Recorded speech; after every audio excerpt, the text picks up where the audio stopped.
when Chatfish discover the truth, they'll know it'll set them free. Chat will be free. Right, Chat? You'll be free of the lies of the games industry. And the lies that they try to tell you, Chat, is that you don't want thick thighs. Just, thick thighs.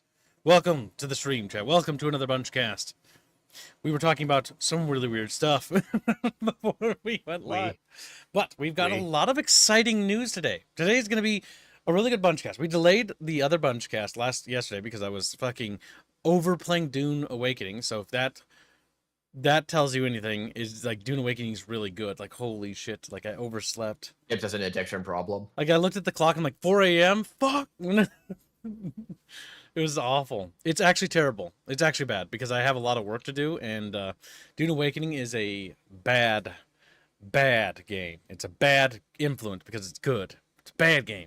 So we'll be talking about a bad game because it makes me do things. So we'll be talking about some more exciting game news. Now there's more than just this, but I'm starting with Helldivers 2 because we're gonna build up to the more exciting stuff, and then some weird stuff. But yeah. Isn't today the tabletop? No, the tabletop is delayed because of why again? What are we waiting for? I still have to talk to Bucky. Oh, you have to meet. Yeah, okay. And here's the thing: even then, he was busy. It will be also, next week. We do tabletop on Saturdays, not it's next week, right? It's next week. No, I still don't have maps. I don't even have any. I don't even know what. All right, let's focus on this then. All right, we'll figure that out. They've got to figure that out. Hopefully, it's next week. 50-50. God, I'll brain myself if it isn't. Use the full force of the law in the streets on June 12th. Now, this is incredibly funny. Because of recent news. I'm not going to say why, but the fact that they're releasing this. It makes perfect sense. Don't question it. I'm just saying, as an American, it's funny considering the date of 6/8/2025, considering what happened relatively recently, and there's a police-themed Helldivers 2 armor set stuff. So let's take a quick look at it. It's pretty exciting. And, yeah. There's a potential new theme build in it for a chat. If you want to make us suffer. There is.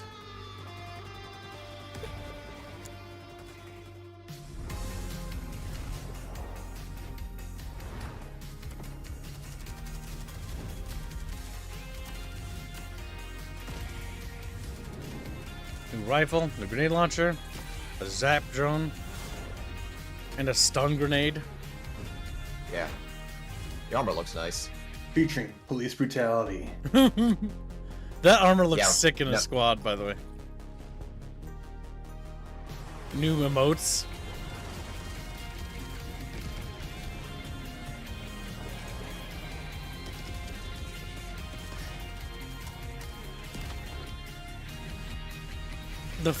Okay, so we need to talk about this. Firstly, there's several amazing things about this war bond. One, RoboCop reference. I'm not sure what this armor references, actually. I don't know. This armor. This is a RoboCop helmet. The chest plate, if you're familiar with the movie RoboCop, is actually the police armor of the regular police officers in RoboCop. So this right here is a total RoboCop reference. Helmet, down to the chest armor, and the overall padding being identical. Yep. Because the city was so violent that regular police basically had to be SWAT. Yeah, wearing like heavy fucking like riot gear and stuff like that. And so that's pretty cool. The grenade launcher is actually quite nice because it's actually nice to see that we're getting a grenade launcher. The sock drone is interesting. The rifle is honestly the one I'm iffy on. It depends on if the rifle has medium penetration. The thing is, so many things now kind of require medium pen. The rifle is honestly ignorable if it doesn't have medium pen. If it doesn't have medium pen, it doesn't. The Judge Dredd references on the badges are amazing. What if alternatively it's just extremely high damage but no penetration whatsoever? And so, but it's something even better, Kibbs. So it chews through anything that doesn't have armor but can't do anything to it. There's also one final set that looks too good to be true, Chet. That fucking cape. Oh my god. It is. Oh, that armor. Yes. So literally just a straight up dread armor. This armor looks spectacular. Looks awesome. I like the pistol. The pistol might be interesting, but I do hope they let us customize pistols. But yeah, this is an interesting little war bond. It very much tells me a couple things here. Why it's important, because normally covering expansions is something we do here as well. But the big thing that's really interesting about this is that it also really does hit home that they know their audience. Like, at least they have a good understanding. Like, everything we've gotten, like Halo references, we've gotten fucking like Killzone stuff, we've gotten now Judge fucking Dredd like themed armor. I'm sad that they couldn't do a Judge Dredd crossover, but regardless, this armor actually looks pretty stellar, pretty stoke. Yeah. And my only sadness is going to be heavy armor, and I don't use heavy armor very often. But the grandeur Heavy armor's looks nice. fantastic. Yeah, My main do what I do. nervousness Use it anyway. Be sad about it. Just waddle. My main nervousness about the build is that arc drone that is oh god, that friendly fire. So yeah, the big thing here is that we've got a RoboCop theme, we've got a Judge Dredd theme, and I think that's just like a standard police officer. It still looks cool. I like this, but I don't understand if this is actually just, or maybe this is actually just What their the unique inspiration is armor. coming from? Yep, because a lot of Helldivers armor, there's usually an inspiration at its source, which is fine. But the overall themes of this look pretty good. The big thing is I'm glad that they're not doing stratagems in this one, because I don't like it when they do stratagems in War Bonds. But I still have to underscore one of my biggest grievances with the game now is basically the free war bond isn't getting updated. Like, or they're not giving a new free war bond. I do think that they need to make a new free war bond because, well, I really love Helldivers 2 and I'm looking forward to trying this stuff. One thing I must say is that I really would like there to be another free war bond, and I wish there'd be more ways to earn super credits, or like easier ways to earn super credits. Super credit farming is super simple, by the way, to get like new armors and gear. Yep. What's that? Oh, it's tedious. Yeah, it's tedious. It can be a bit annoying to do the super credit grind, but you can get any war bond in under an hour, or about an hour or so. But it's an hour of bit of a slog with 4 people, but you'll get it. But yeah, so the big thing here is that it's interesting. The aesthetics are interesting, but free war bond really needs to be updated because there needs to be other ways for players to do stuff in Helldivers 2. Because one thing I've noticed is that some of the player fall off only comes from people who are super busy. Most people are actually still playing the game, and most people are actually picking up the game. But the only type of fall off I see, and the only, because I'm trying to be fair here so that there's criticism and positivity, but the only criticism I see that's definitely levied and definitely justified is a lot of people that fall off fall behind in war bonds, and then they feel like they see this list of war bonds like, I don't really want to go through that. And it's like, that's fair, but I really wish there'd be more ways to earn super credits or make earning super credits more fun, rather than having to go to the lowest difficulty to farm them. And that doesn't mean remove that and then just make it impossible. But it's one of those things where it's like, there needs to be more solutions to that. But all in all, interesting war bond. The grenade launcher and the zapper drone is interesting. The zapper drone is interesting because, like, I wonder if that's just going to zap you. Or can it not zap you? Because all drones can friendly fire you. That's going to be cancer, actually. I can see killing a lot of friendly. Imagine an entire arc build based around this. You have the arc thrower, the arc shotgun, The the arc arc armor. Tesla tower, and now you have the arc drone. You have all this friendly fire going around, and it sounds horrific. We can call it Sheev's build. There you go. Yeah, the amount of lightning is amazing. Unlimited power. Oh, stream little goldfish. But yeah, so that's the news on the Helldivers 2 front. And it's interesting war bond, and I realized I didn't turn on the music because I'm like, God, it feels kind of quiet, doesn't it, chat? And I'm like, yeah, be quiet, you keep. Let's turn on the fucking OST for the channel. I always forget we have one. We have like literally 30 songs. Where is it? Where is it? There it is. It always starts with Catnap because Catnap is our first track. Oh no, sorry, it's Chillfish. Chillfish. Catnap. Chillfish. We're just chilling in the bucket with Chatfish. All right. So, next up we have is something that's already out, but Dune Awakening. And this sort of ties into the...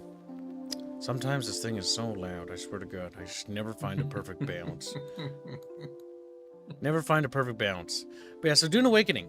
And one thing I want to talk about today is basically the Roaring 20s, right? We talked about this initially, and back when 2020 hit, and I mentioned this, but it seems like my initial assessment of the decade is still pretty accurate and on point, with some exceptions.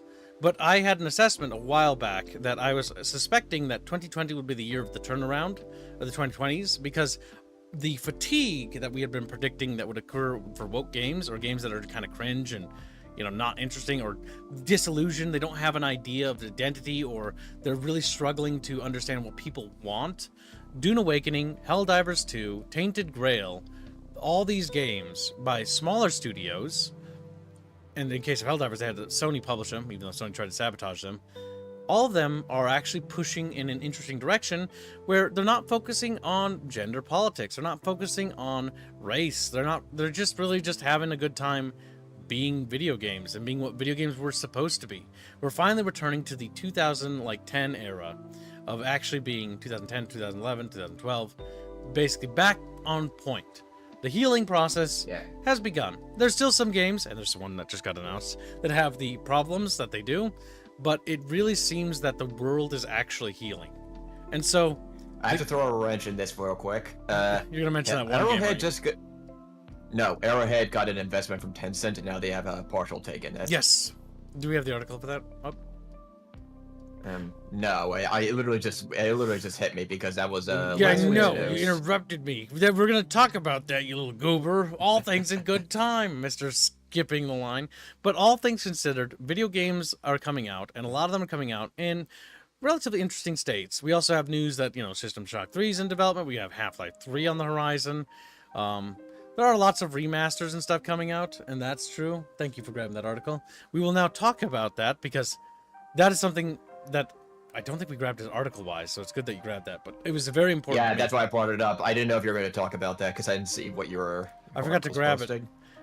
Yeah, and we'll get to that soon, that motorcyclist. But yes. Oh, what? Witcher 4 Nintendo, say otherwise. Oh yeah, there's some stuff like that, but by and large, we don't have to buy those games. Nah, I'm not. No, I mean unless we have to. Fuck, a streamer. I hate being a streamer, but like. Hey kids, they're releasing the new Metroid Prime on Nintendo Switch 2. Oh no. It's terrible. I know there's certain chatfish that want to see it. Ugh, cursed. But most people don't have to buy these things, okay? Excluding myself.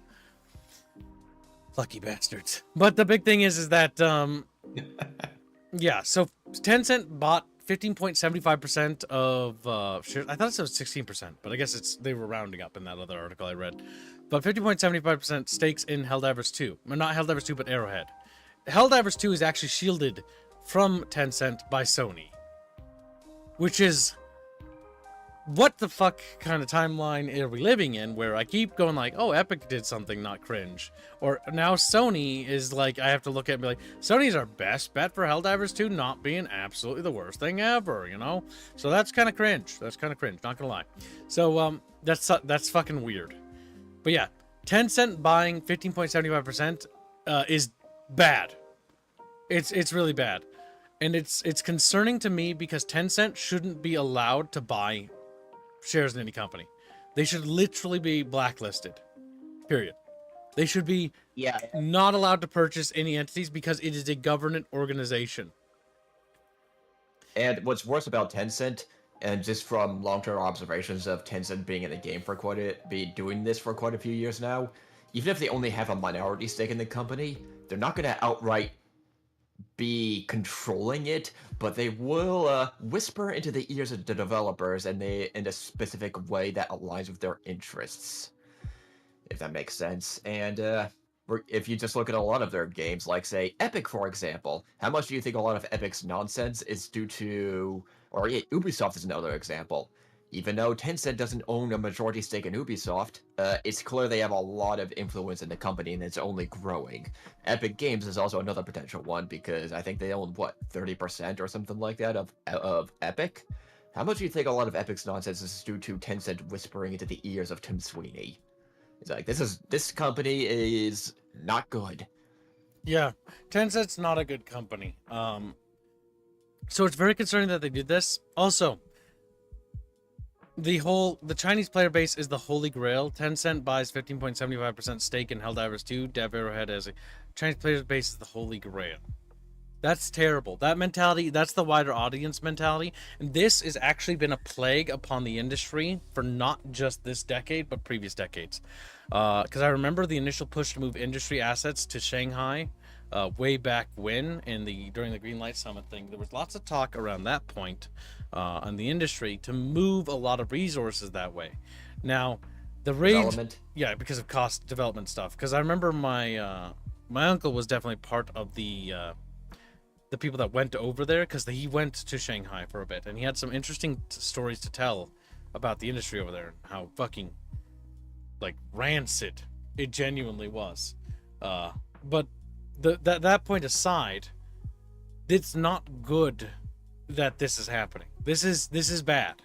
There's nothing good about this, and no matter what publications tell you, this is bad. If the big thing is that, yeah, if Chinese people want to play a game and they want to play games, whatever, right? That's good, right? But the fact that Tencent is buying ownership of this thing, no, that's bad. I honestly hope some other major corporation comes in here and stops this. I hate to say this, but I honestly want Microsoft or Sony or fucking anybody that isn't Tencent, yeah, fucking Microsoft of all things. Because if it's gonna die, at least let it die with like some level of dignity. Kidding, they won't have any dignity whatsoever. I'm joking. They'll just ruin it, just like everything else. But the big thing is that it's not good. Like it's almost like I'd rather have Microsoft or Sony buy them, because that would be literally preferable than having Tencent own them, because Tencent is going to do so many terrible things.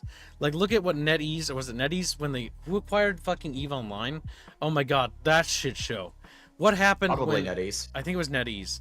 They acquired fucking EVE Online, and instead of like improving EVE Online or doing anything interesting with it, they started doing crossovers like Doctor Who and shit. And like EVE Online just went off a cliff.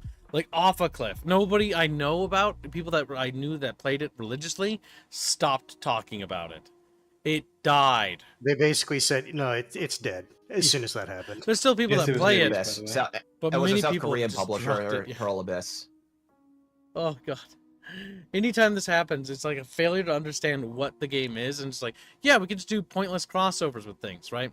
The reason why I like Helldivers 2 and Arrowhead is because they have universal consistency with themselves.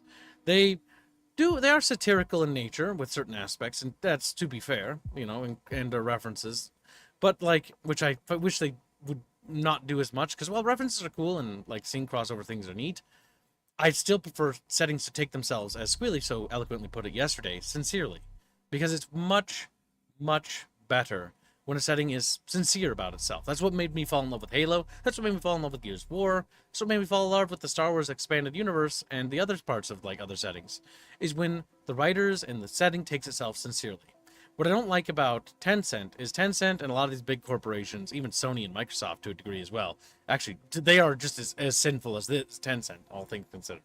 But what they all do is they're never sincere in the games they make. Even Halo Infinite, it wasn't sincere about itself. It took itself as a fucking joke. And it's just disrespectful. Disrespectful to the characters, disrespectful to the players, disrespectful to everything that made that franchise interesting. Take it sincerely. Like, be sincere. Don't be a Reddit joke. Like, I don't want Reddit jokes in my game. Like, I want my game to be serious. If I'm buying a satirical game and the game is supposed to have jokes in it, okay, yeah. But is Halo supposed to be satirical? Is Gears of War satirical? No, they're not. They're not supposed to be satirical. They're not. It'd be like making Half-Life 3 and it did nothing but Reddit jokes all the time. Like, you know how fucking mad people would be? My motorcycle says Gaben and Valve should put a stake in Arrowhead. Valve could be a force for good in the industry more than what it is, but it isn't. But it's also good that maybe they aren't. I don't know. Valve should put stakes in it. You're absolutely right. I don't know why Valve doesn't just jump on it, or why people aren't jumping in on Arrowhead. If they've got like open shares to be acquired, you might as well get into the pie, because this studio is going to go places. Helldivers 2 is only going to get better from what we can tell at its current point in trajectory. trajectory speaking, this game is getting better and better with each update and each expansion. Yes, there's obviously problems here and there, but overall, the overall thing is growing. And that's just indisputable.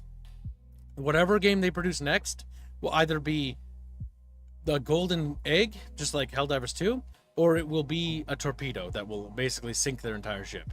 There is no in-between for that studio, by the way. It has to be perfect, and it has to be. It can't be mediocre, because if it's mediocre, it might as well just be a torpedo, because Arrowhead is now basically reaching Bungie levels after Halo 1, and they're now on like Halo 2. The next game has to be like Halo 2. It has to be big. It has to be cataclysmic. It has to be groundbreaking. It has to be like earth-shatteringly good, because they need to ride that wave forward. Welcome, Stream Gun Fox. He's been a member for 37 months. Fire Warrior again. Chat, you are evil. I approve. Yes, the Fire Warrior Fund is completed. The stretch goal, bonus stretch goal, if we raise $500 today, or less than $500, 470, we will make the Fire Warriors drunk stream into a drunk stream. If the extension goal isn't reached in time, I will allow the extension to continue, but it will have its full 1K price, and it will extend into the next week. So you'll easily be able to make that. Look at me being kind. I'm such a nice Kip. You're welcome. Thank you, Kip. But I'm going to make it an overhead next week. That's true, too. Yeah, I think that's fair. That's more than fair. Let's see. But yes, welcome to Stream Gun Fox. The big thing is yeah. So the big thing here, this is bad. I'm concerned about it. Mostly because I'm worried about what this means for Arrowhead going forward, and will it change the studio's philosophy and development, like what it does game development wise. Because I'm hoping that Tencent doesn't do popular trend chasing. Now, 50.75% isn't a controlling share, but it's basically a hostile takeover. Like, Sum up like this. It's huge. basically they're getting ready if something ever were to happen that they could very easily expand their buy a influence. controlling. Yeah, there is a difference here. Arrowhead's private. If this was, say, publicly traded, the other shareholders can easily go, no, but this is private, which means there's a more working relationship that Arrowhead is okay with Tencent. And if it's private, depending on the contract, as we saw with Ubisoft, that could mean they have some kind of influence, and that's all they need, all Tencent needs, in order to start influencing Arrowhead. That is very not good, as Tencent has FU money. There's very few companies that have reliable FU money, and this access to Chinese player base that a lot of Western devs have, well, that's how Tencent gets its influence. And if you know how Chinese companies increasingly have, for a long time now, ever since the current government, I'm not going to get too much in, Tencent is just the gaming arm of the CCP along with NetEase. This is essentially meaning Arrowhead is okay being partially owned by the Chinese government. We all know how well that does in the long run, and Yeah. Tencent is patient. Very patient, which makes him dangerous. Yep. The big risk here is that it's basically rot seeping in. It's not going to affect Helldivers 2 for this year at all, and it likely won't affect it next year either, by the way. It's just, there's too much stuff in the pipeline, production-wise. But the big risk with this is that this was a bad move. This is bad. This is a pure L. There's no positive spin here. This is bad. And to reiterate, like the previous thing about how toxic and dangerous the Chinese audience is, look no further than the disaster that was the Super Earth Siege event. The Super Siege event went very well globally, except for China. The Chinese audience, not all of them, but a large, loud... A significant portion. A significant portion. The general statistical rule. Tried to torpedo the game, sabotage not only the game experience for everyone else, but they also tried to literally spin the game into being incredibly negative by doing a review bomb. Then, when the event didn't go their way, and they didn't get exactly what they wanted, they immediately backpedaled and were like, oh, we love the West. We love the other people in the world. We're totally uniting. Yeah, sure. It's one of those things where it's like the stupid and naive will fall for this trick, and they already have. Thousands, tens of thousands of people have already fallen for this trick, and it's the oldest trick in the book. They tried to and to explain for those who missed the event, and this is why it matters. The capital of Super Earth is based in Sweden in this game, because the game is made by Swedish developers, so who cares, right? So it's one of those cheeky nods to, it's like, hey, we made the game, therefore. Yep.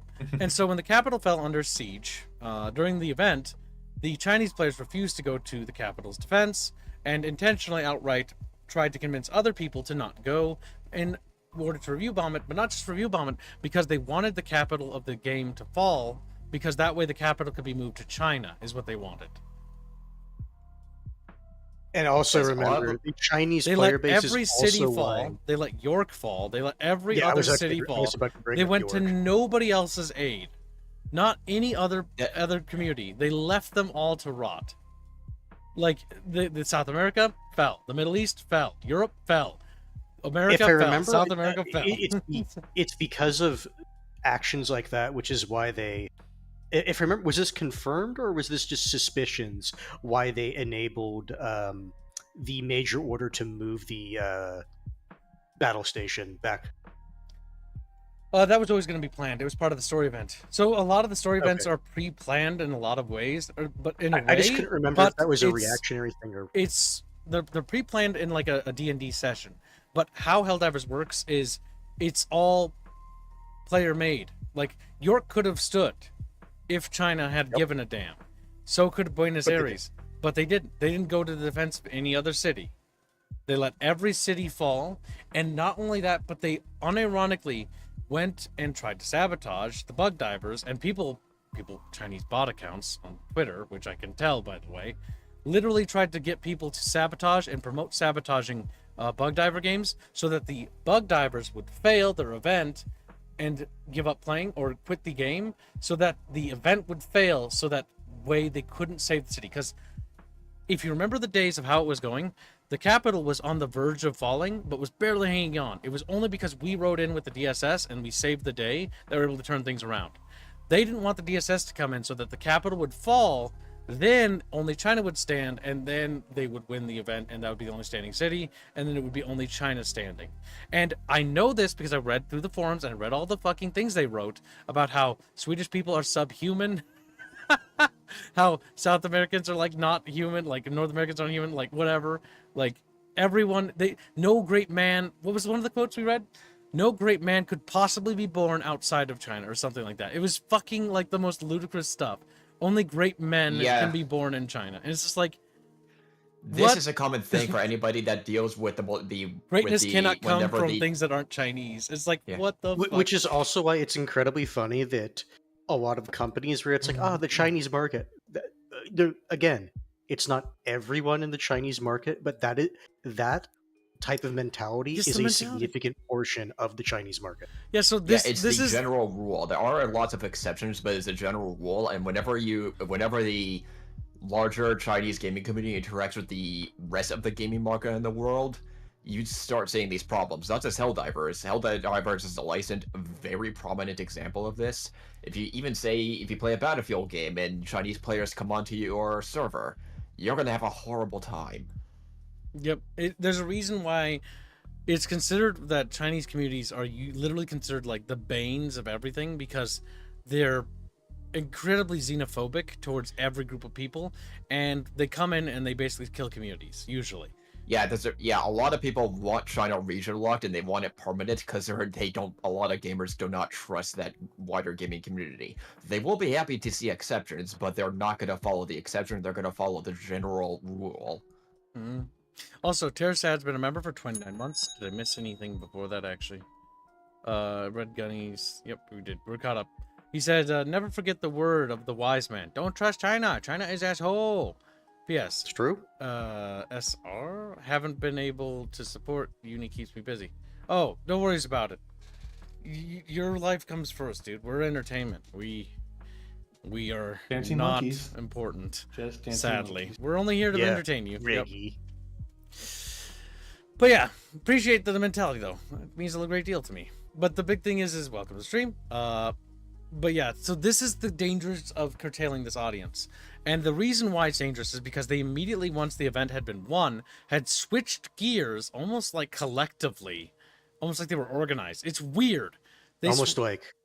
Yeah. I was going to make a joke. I'm not going They're to. Yeah, no. one. They switch gears One of collectively. us, Yeah. one of us. They switched gears collectively, and then they tried to pivot as like, oh yeah, America and China had worked together.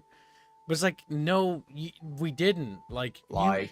you didn't work. We didn't Super work Earth together. stood in spite of you, not You- because of You you. literally spat on us, and then you literally spat on everyone else, and now you're trying to pivot as if this is like a great unifying thing.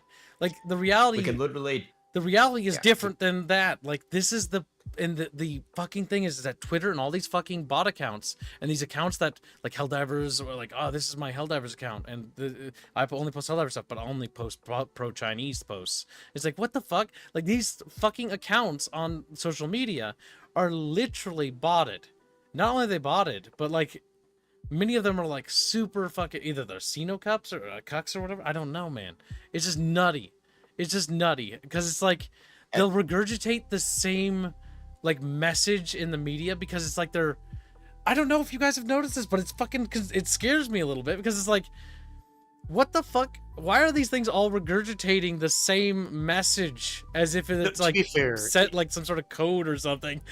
to be fair, it's Conspiratorial. because, again, since the Chinese government has a lot of control over a lot of Chinese companies, and also they unironically hire people to post pro-Chinese stuff, Yeah. it would not surprise me if that was really just a branch of like some Chinese division that is specifically just pushing that out. Yeah, because it's like they're trying to like create this like thing and this like false narrative that the Chinese players helped save Super Earth and worked with the community. Did they help? Yes, they helped that one city, but they didn't go anywhere else. They didn't help anywhere else. They were useless. They were And- not helpful in the wider war effort. Yes. And again, that's not all the Chinese players. There were some Chinese players on the forums to say, I apologize for this behavior. Yeah, there was. It's important to point that out because a lot of posts were talking about how no great people could be born outside of China, and it was the weirdest way. Like I was written. You can literally go to the reviews at that period, and when the event was taking place, and just read through some of them.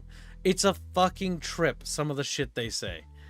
Like it's fucking nuts. Like it's like this weird like propagandized like we are the Ubermensch and it's like you are inferior and it's like what the fuck? What the fuck?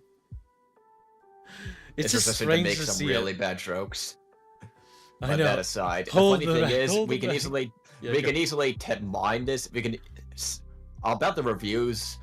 We can easily just with a simple click of the tab filter these out and isolate them and read them. It is so easy, and this is why I like Steam. You have the tools to filter this out and read these and see through the nonsense. And about these the X and forum posts, we can mine that text for now and see the patterns. It is honestly not that hard. Hell, you don't need to be some kind of data expert. You just need to go and just read and just filter these out. All the tools are so easy, and people are slowly waking up to all this nonsense by Tencent and a lot of these people from the CCP, but it's not happening quickly enough, and we got to keep spreading the message and figure out Well, ways it's to the counteract truth. all this. Yeah, it's the truth. Yeah. And the truth is the Helldivers 2 event happened, right? And the reason why it's important to mention this is because this is not just going on in this game community, but this is going on across every community in gaming. Everywhere else, whether it's Middle Eastern player bases, because the big thing is like Helldivers 2 is about bringing people together. That's the true part, right? Like whether you're Middle Eastern, whether you're South American, whether you're European, whether you're Chinese, whether you're Japanese, it doesn't matter. You're all playing game, having fun time together. But the issue is that how they handled that event, not the Arrowhead, they didn't do anything wrong. How this section of the community handled that event was so fucking abhorrent.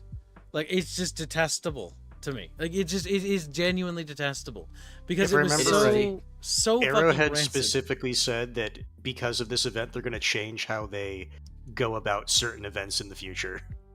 Because you gotta change how this community's contribution is calculated. You gotta decrease their contribution and increase the contribution of the rest of the But don't communities. tell them. They'll But be no, mad about it. Yeah, don't tell them. Yeah, there's no Another secret. way they Well, could yeah. do it is just literally just consider that a certain part of the population, player population that is, just like isn't going to participate, and just Pre-factor it. probably Yeah, pre-factor just it. basically refactor and like give, not even necessarily give the Chinese sector like a smaller percentage, but just do something to rejigger No, don't how they. you don't need to give it a smaller thing, because literally in any other event they'll participate. Only on Super Earth will they not, because they have like they don't care about anywhere else. So the big thing is how they need to do it is next Super Earth invasion event, whether the automatons or terminids do it. If they do another invasion, just make it so that the other cities aren't bombarded as hard, or as frequently. Because the big thing is that Quality on Sea, which is the Chinese city, got bombarded, but everywhere else got bombarded equally, but the Chinese players didn't move. And also, there's a surprising amount of Sino cucks that just like fucking simp for CCP shit. I just can't get over it. Like, it's just, if it wasn't the fact that the Chinese players are unironically politicizing Helldivers 2, I don't care. Like, what did we do in our stream? We fought in every goddamn city except one. I even fought on Equality on Sea because I'm a true goddamn diver. The one I didn't fight on was that one that fell when I was sleeping. It was the Europe one. Sorry, Europeans. Yeah. Sorry, Same. Europeans. You deserve what you got, Euro. You literally just fell while we were sleeping. I would have been there. I fought in Eaglegrad. I fought in every city on the goddamn planet except that one. Except that one. And I did my best to make sure everyone's cities held as long as they could. I even did all the events. I fucking overstreamed it, because I'm not gonna be biased to that. But as soon as I saw that happening in the community, that pissed me off, because it's like, this isn't that. And then they fucking go and they pretend that didn't happen. And people are like, yeah, that didn't happen. It was totally Unity. That was what? I was there. And we were there. We saw what you did. Like, what the fuck? This memory hole shit just pisses me off, because it's like, that's not what happened. That's not what happened at all. And yet, so many people so many people are propagating this revisionistic history of an event in a video game that happened, where it's like, this literally happened. We literally have it on stream of it happening. We literally see it. We literally read it. We fucking look at it. And then, like, they just go in like, this didn't happen. And then billions of people like, this didn't happen. It's like, oh my god, that did happen. We were there. We were there. We literally have the forum post, next post. We can see a track of where the players are going and from where. They're still posted on the forum. They're still posted on they're still there. They're still in the reviews too. It's all there. You can go and look right now. They're still there. They didn't change them. They didn't update them. Nobody moved them. They're just sitting there. Evidence of what really happened. Really happened.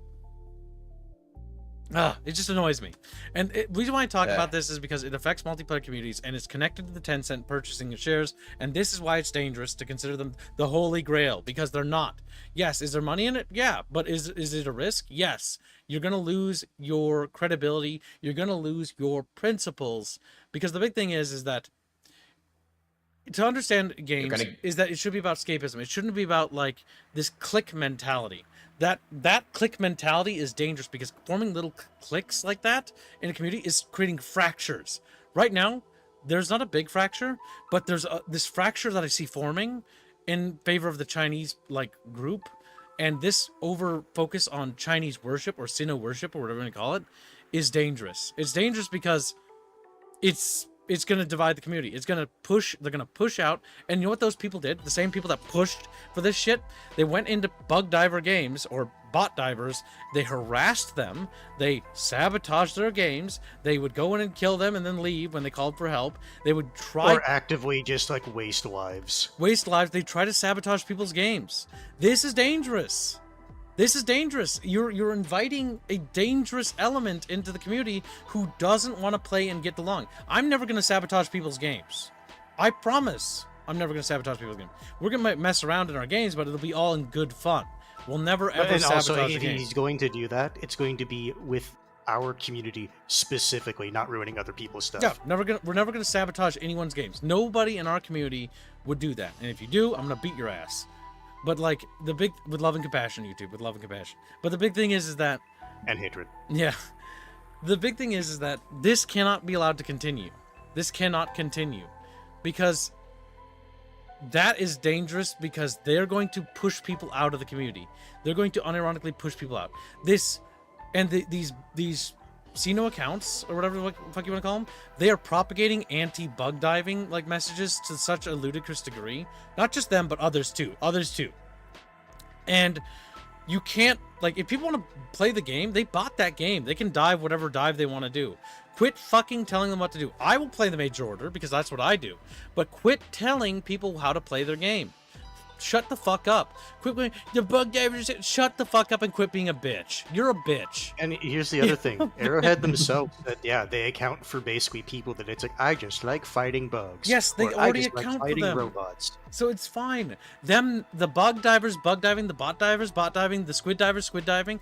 Let them play and let them have fun. Don't go over there and harass them. Don't go over there and try to push them out of the community. You're not doing any good. You're making schisms in the community. You're making everyone not have fun anymore. You are literally the worst person in the gaming community. You are literally the person that should be gatekept. Because you're the one going in there, literally ruining everyone else's fun. If people want to play against bugs, you know, they had a hard day at work, you know, maybe their girlfriend dumped them, maybe, you know, the brother died, and they need a little bit of escapism or something, and they're playing a video game with some friends to get, you know, some escapism, and you go in there and just ruin their, like, good time. Like, you don't know them. Why are you doing that? Why are you treating them like that? They're people. Like, they're not just statistics that you can push around on a map to be like, go here and do that for me. Do that for me. Like, what the fuck? They're people. They're fucking people. And just let them have fun. Leave them alone. And I'm really sick of these social media accounts just like pushing this narrative and trying to convince more people to go and harass these guys playing these games. Just leave them alone. Unironically, just leave them alone. Let them play their game. And honestly, you know, if they get reported or whatever, like, fucking ban them. Like, Arrowhead, I hope they do, like, ban those kinds or look at that shit. Because, like, if I ever, we only play with Chatfish, but if I ever saw that, like, fuck, dude, I'd report that shit. Just cancer. I just hate it. Because it's a great game, it has a great community, and I stand by that. But there's a portion of that community, just like there is with every community and everything that exists, that are people that just treat people like dirt. Don't like it.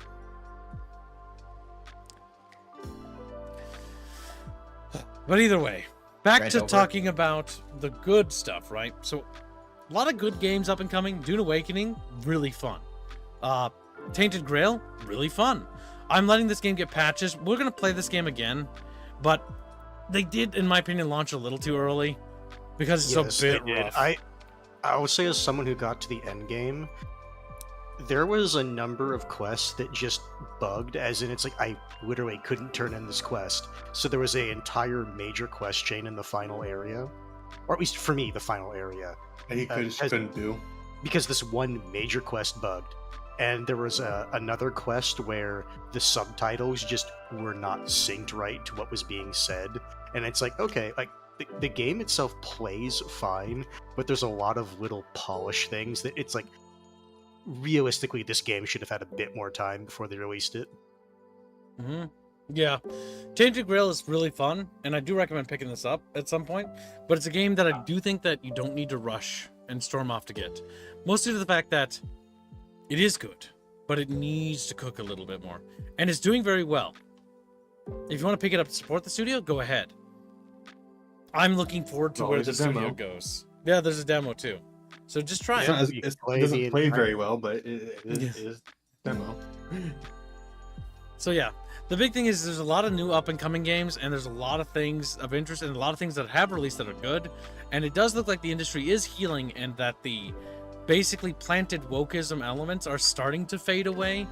But we still have to worry about things like Tencent pushing the same sort of narrative shit again. All right, 1 second. So let's see. Next up we have is this. Whose article is this? Art gets PS5 Pro patch and PSSR support UE5 upgrade. The number of fucking links I put into the VC chat are more so examples of what I actually want to talk about. Okay, go ahead. A lot of games are just switching to Unreal 5, and specifically the newer edition of Unreal. And I find that concerning, because it's not just Halo, because we already know that Halo is switching to Unreal 5. Yep. It's also fucking, like, off the list here. It's shit like fucking Gears of War is being remade in Unreal 5. I mean, Fucking to be fair, Oblivion that was got made in okay. Unreal 5. But yes, Yep. I get your point. Valorant is being remade in Unreal 5. Witcher 4 got a demo released as a tech demo in Unreal 5. I don't care for half these games, but it is something to note that it's becoming the case where developers are getting not necessarily lazy, but they're so strapped with what resources they have to work with. They're all fucking moving to Unreal 5. Because it's like one of the biggest things that's being taught in those types of schools. So it's like, okay, they at least know a decent chunk of their workforce knows, okay, like this is how you use this engine. So just go with that. Because it requires the least amount of teaching on behalf of the company. And to pair up with that, it's becoming. We already know about the scenario where developers are getting replaced within 5 years of each of their work cycle. Or was it 5 years or 5 months? I can't don't remember know. exactly the thing. I but could yes, believe 5 months. the big thing is, yeah, turnover and the lack of actually keeping retention and know-how in the studios of a lot of companies is not something publishers want, because they don't want to pay them raises. They don't want to keep them around. They want to dump them. So, from my perspective, it's looking like they're attempting to mitigate the size of these studios by removing new blood and continuously replacing it, and then using Unreal 5 as essentially like a crutch to support that kind of industry. Yep. Where you're constantly cycling out people. Because everybody, once you know Unreal 5, that's the problem with Unreal 5 is that it's not really designed to do anything specific. Dune Awakening is a great example of this. We were playing Dune Awakening, right? And it's really fun, but it has problems. And most of its problems are actually tied to the fact that it's in the Unreal Engine. And so a lot of its infrastructure problems and all that ties back to the fact that it was made in Unreal when it should have gotten its own engine. And hopefully Funcom going forward from Dune Awakening, because they're going to give you, that's going to constant support, but the next game they produce, hopefully they learn their lesson and they drop Unreal. Unreal is just not good. Make your own proprietary engine, specialized for doing what you need it to do. Because you can definitely see that Dune Awakening sort of feels like its server infrastructure they want to make an MMO, but Unreal does not want to make what they want to make. And so they've done a lot of things with like sieges and subservers and like instancing to try to force it to do it. No, but even then, it still doesn't work. Like, for example, there's one quest in the main quest line that Kibbs did. You have to wait until the person going through that segment is done. Yep. Because it can't run multiple instances because it's too much processing power. It can only run one instance of a main quest, by the way, that every one of you are going to need to get done. Oh my god. To wait one at a time for the quest to be available. Yeah, so like, oh my god, Funcom, you monkeys. Like, Funcom made Conan Exiles, right? And Conan Exiles was a game that I thought was better than Ark. I hated Ark.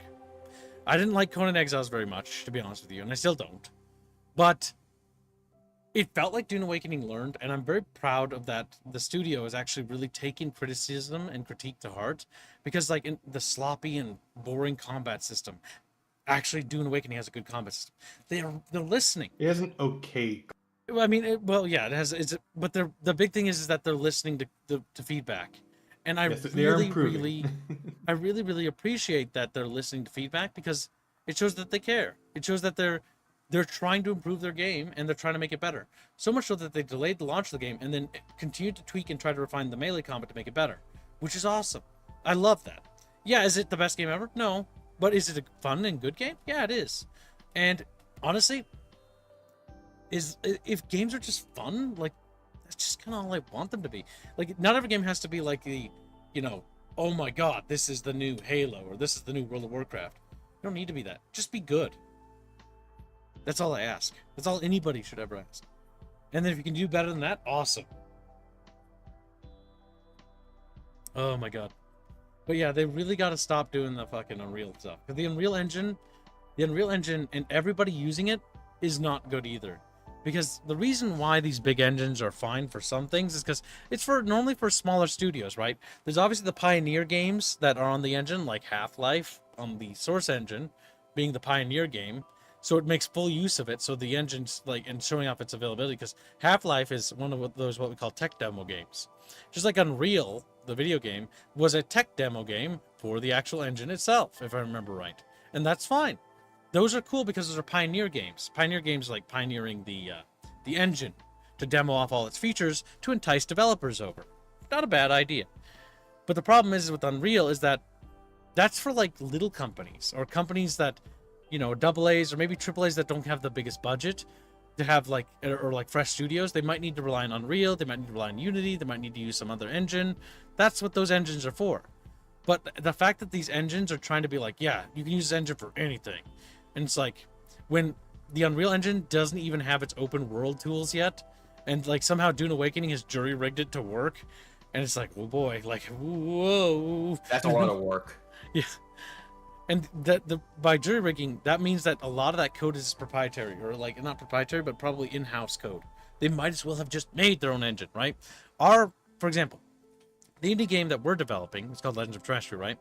It was being built in Unity and still is to a degree being built in Unity, but it has its own code now. That is actually the foundations of our engine that we're actually building our own on the side, because we can't trust Unity, but we're not going to get into that. And so we're actually in the process of slowly building our own engine for our own game, right? That means anytime you handle certain things like lighting or like how lighting works, that has to be coded and set up because there is no system for it. Or how doors work. How doors work with lighting. Doors work with things like that. Does the light actually affect that when the door opens? Yes or no? That matters. Is it cast a shadow? Does it not? And so that's the important parts of engines, right? And so they have to build all that from the scratch. Now that's tedious and a lot of work and investment. I know, because we're doing it. But the big thing is once you do that, though, you have that. And now your engine is specifically tailored to do things. Like things that Unity couldn't do, we can now do. Like in terms of environmental, like effects with spells and magic, are now on the table, because while Unity could in theory do it, it's not really meant to do it, and so it's going to be jury rigged. Now, because we have our own stuff, we can now do it, and it's now designed to do it. We now have more tools at our disposal. It's longer to develop, but it made the game better because it has more assets and resources to work with. And it's specifically built to make this game. It's like Frostbite. Frostbite was made and tailored for Battlefield games. And it really does Battlefield games well. And it really doesn't do other games very well. Like Mass Effect Andromeda? Yeah. Anthem? Yeah, no. Generals 2? No.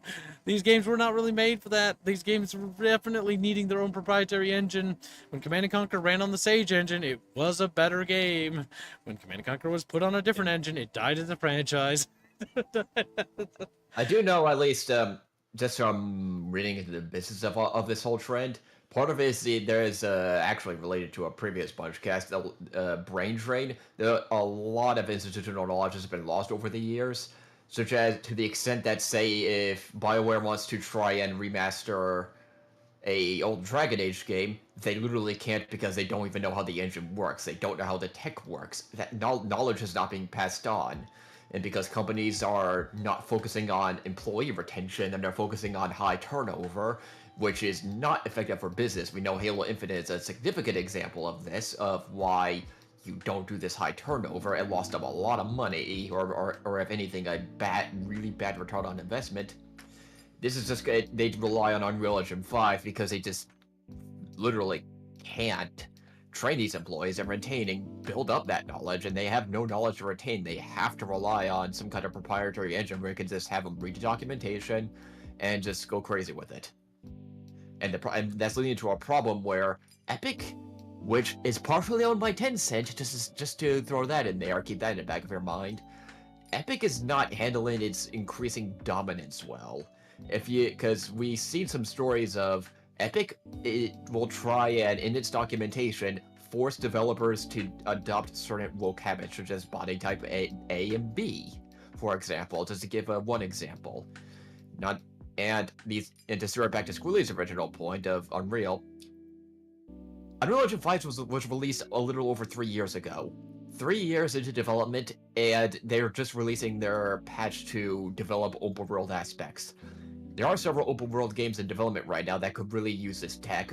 A long time ago, Witcher 4, for example, the CD Projekt Red people, was it Dawnbreaker, that new game that is being made by the old CD Projekt Red people that's also using Unreal Engine 5. And I started to see these problems of games are just not being made as efficiently. Is that the only ones that are being made efficiently is being made by talent that has retained institutional knowledge and actually develops its talent, like, say, Dune Awakening being the best example, but at great cost. And we wasn't as bad as the problem as the previous generations, mostly because we at least had Unity, which had a lot of problems, but Unity is de facto almost not a competitor anymore, or practically not a competitor anymore. It's which being means used by it's some indie games, and some double A's use it still, and it's got its versatility, but it's definitely one of those engines that they're not really pushing it forward anymore. It's got they lost momentum. trust. Yep. Vintage Grail is made in Unity. Yeah, Unity, Yep. yes. There are still double A's, like I said, being made in Unity. Unity still has a powerful engine. It's just the people who own Unity can't be trusted.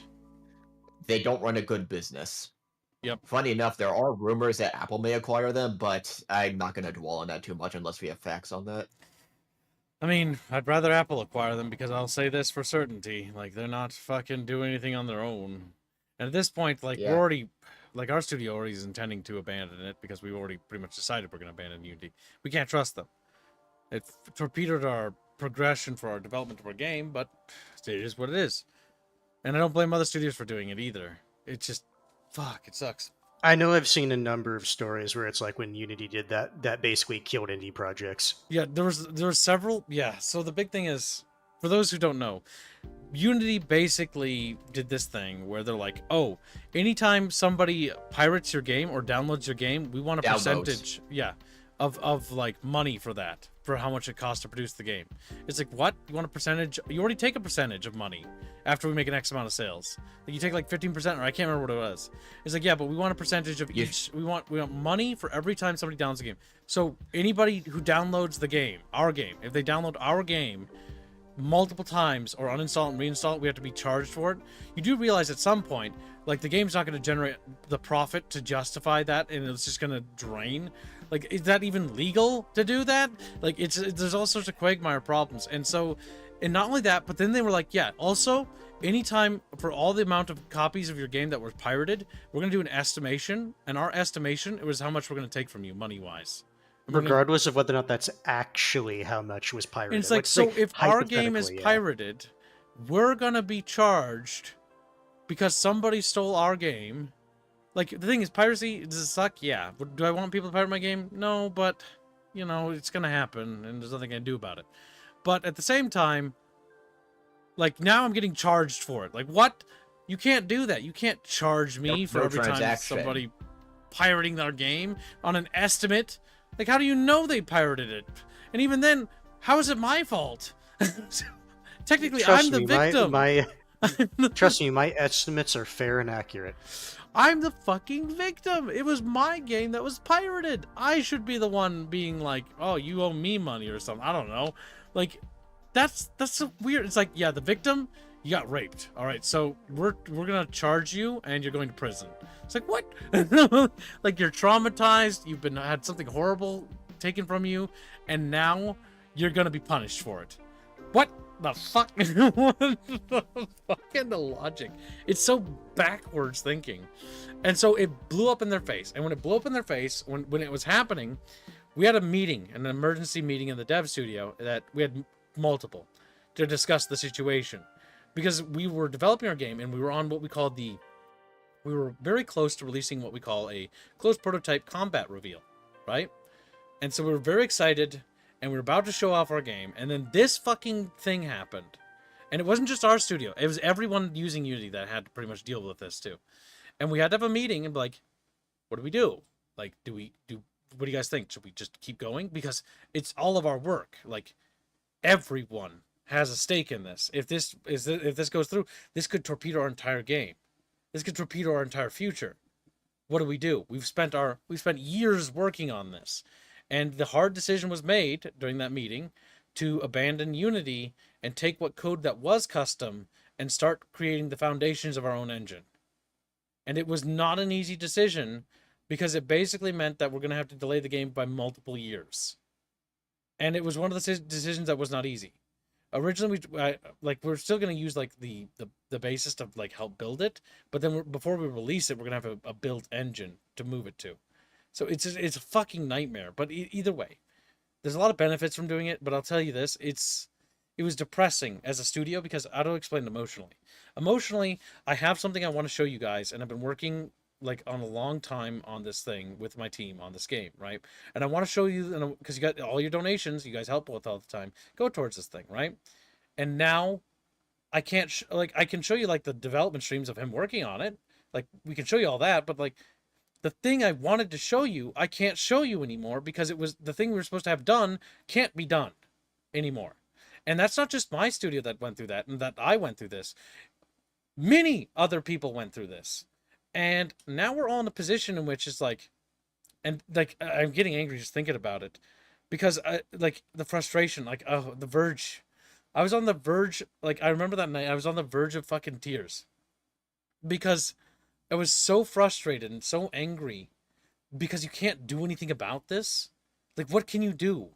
Okay, like, but do people care if you tell them the truth? Like, yeah, this happened, and we're gonna have to delay things. You've been helping us invest in this thing, and like, yeah, it's gonna be delayed now. It's frustrating, and it's not just you that's dealing with it, right? It's not just like me, right? It's like everybody on the team feels this way. Robert feels this way. Robin feels this way. Carlos feels this way. Every single person on the team is frustrated because all their work is gotten delayed.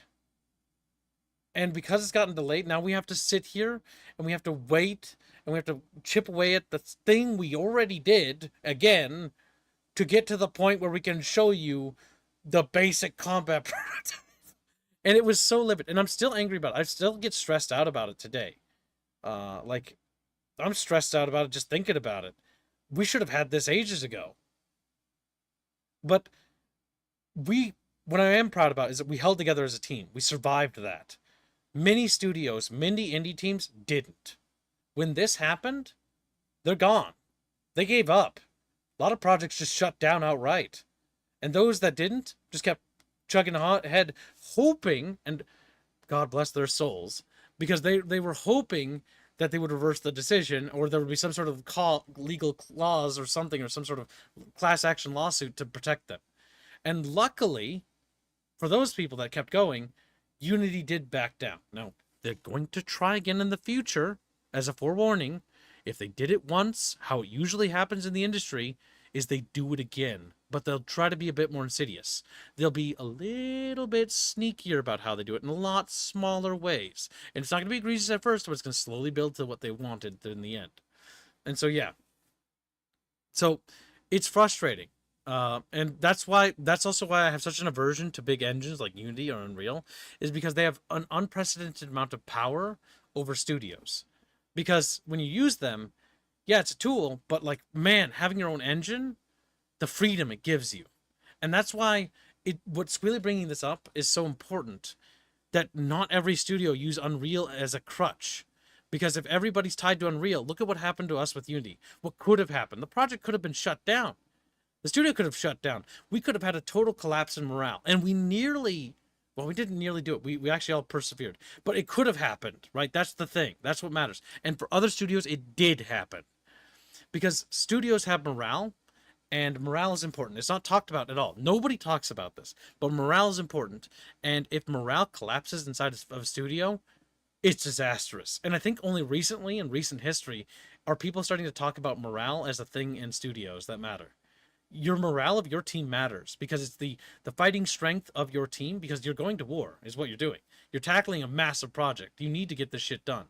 And if your morale collapses on a project, it's over. It's absolutely over. Bigger studios, like that Indiana Jones game that was supposed to come out in 2007 or 2008, that massive project, collapsed because of a morale break.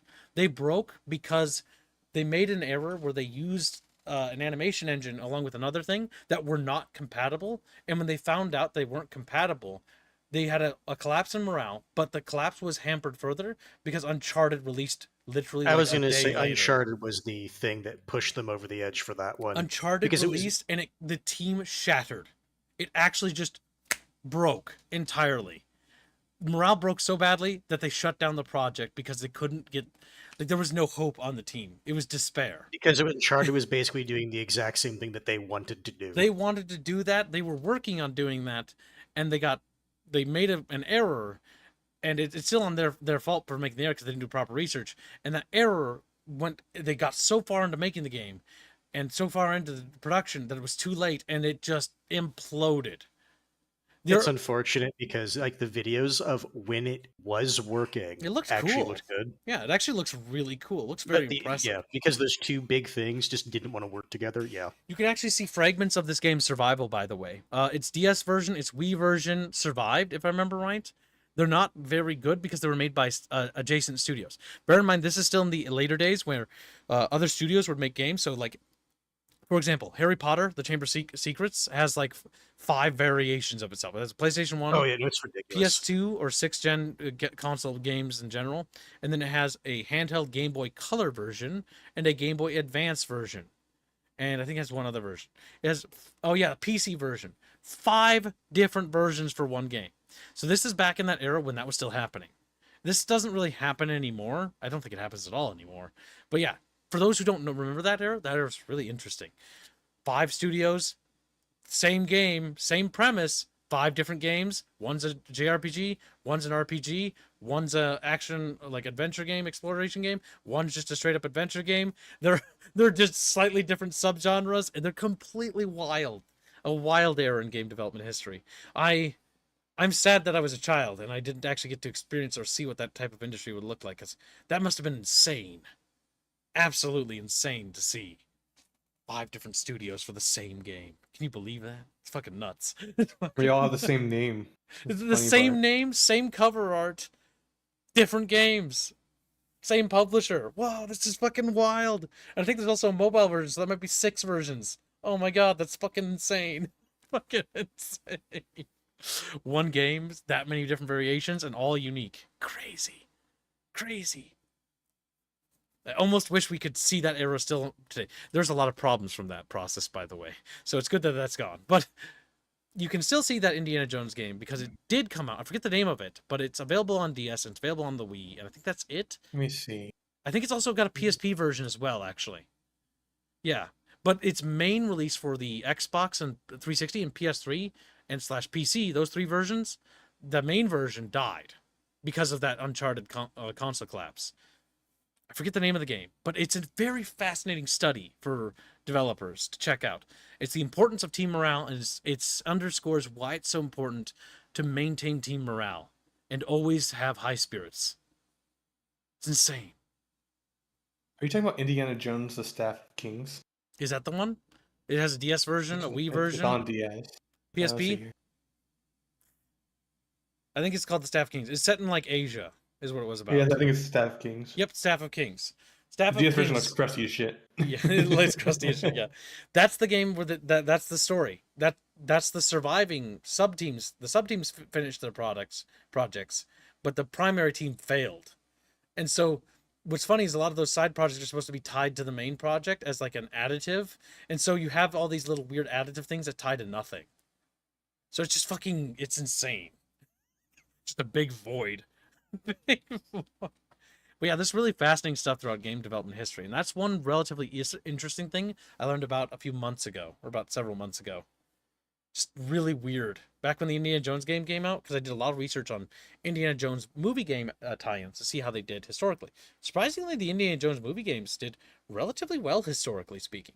Rather interesting stories for both the N64 game, which was only commissioned. Here's another wild thing, chat. Way back when, the N64 Indiana Jones game was commissioned pretty much to be made just for blockbusters. And so there aren't that many copies of the cartridge for it because it was specifically a rent game. This is back in a period where renting was a thing, and games were specifically made for renting so that you could only find them at renting stores, so you couldn't buy them. So they were harder to acquire, so there's lesser of them. So that way you would go and rent them instead of buying them. Fucking insane periods of time throughout industry. Like that doesn't exist anymore today, but that did exist way back then. Crazy, crazy shit. And to think I grew up in that era. Well, I was like, 4 or 5, but whatever. I was still alive. Still didn't understand it was happening. Bond and Bucky are trying to sabotage me in chat. I see that. They want you to get the drunkie. Chapter $22 say, are we dooning today? Shy Nude is cute. Hashtag ESO. Thank you for the donation. We're not going to be playing Dune today. We're going to take a little bit of a break because we played it for like, I played it for like 40 hours in the last like 3 days it's released, so a lot. I'm going to be playing Europa Universalis 4 after the stream with chat. If chat would like to play Europa Universalis 4 and they have decent internet, you can come play and we'll colonize each other in a non-sexual way, of course. Okay. Get colonized, get colonized, get colonized.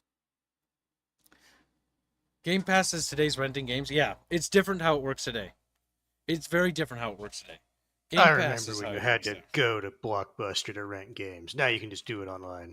Yeah, no, now we're actually old men, dude. Like, we're actually old and stuff. Oh my god. It happened.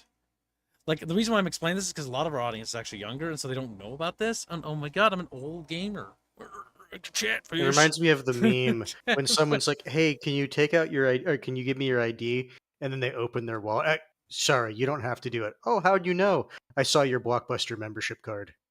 Oh.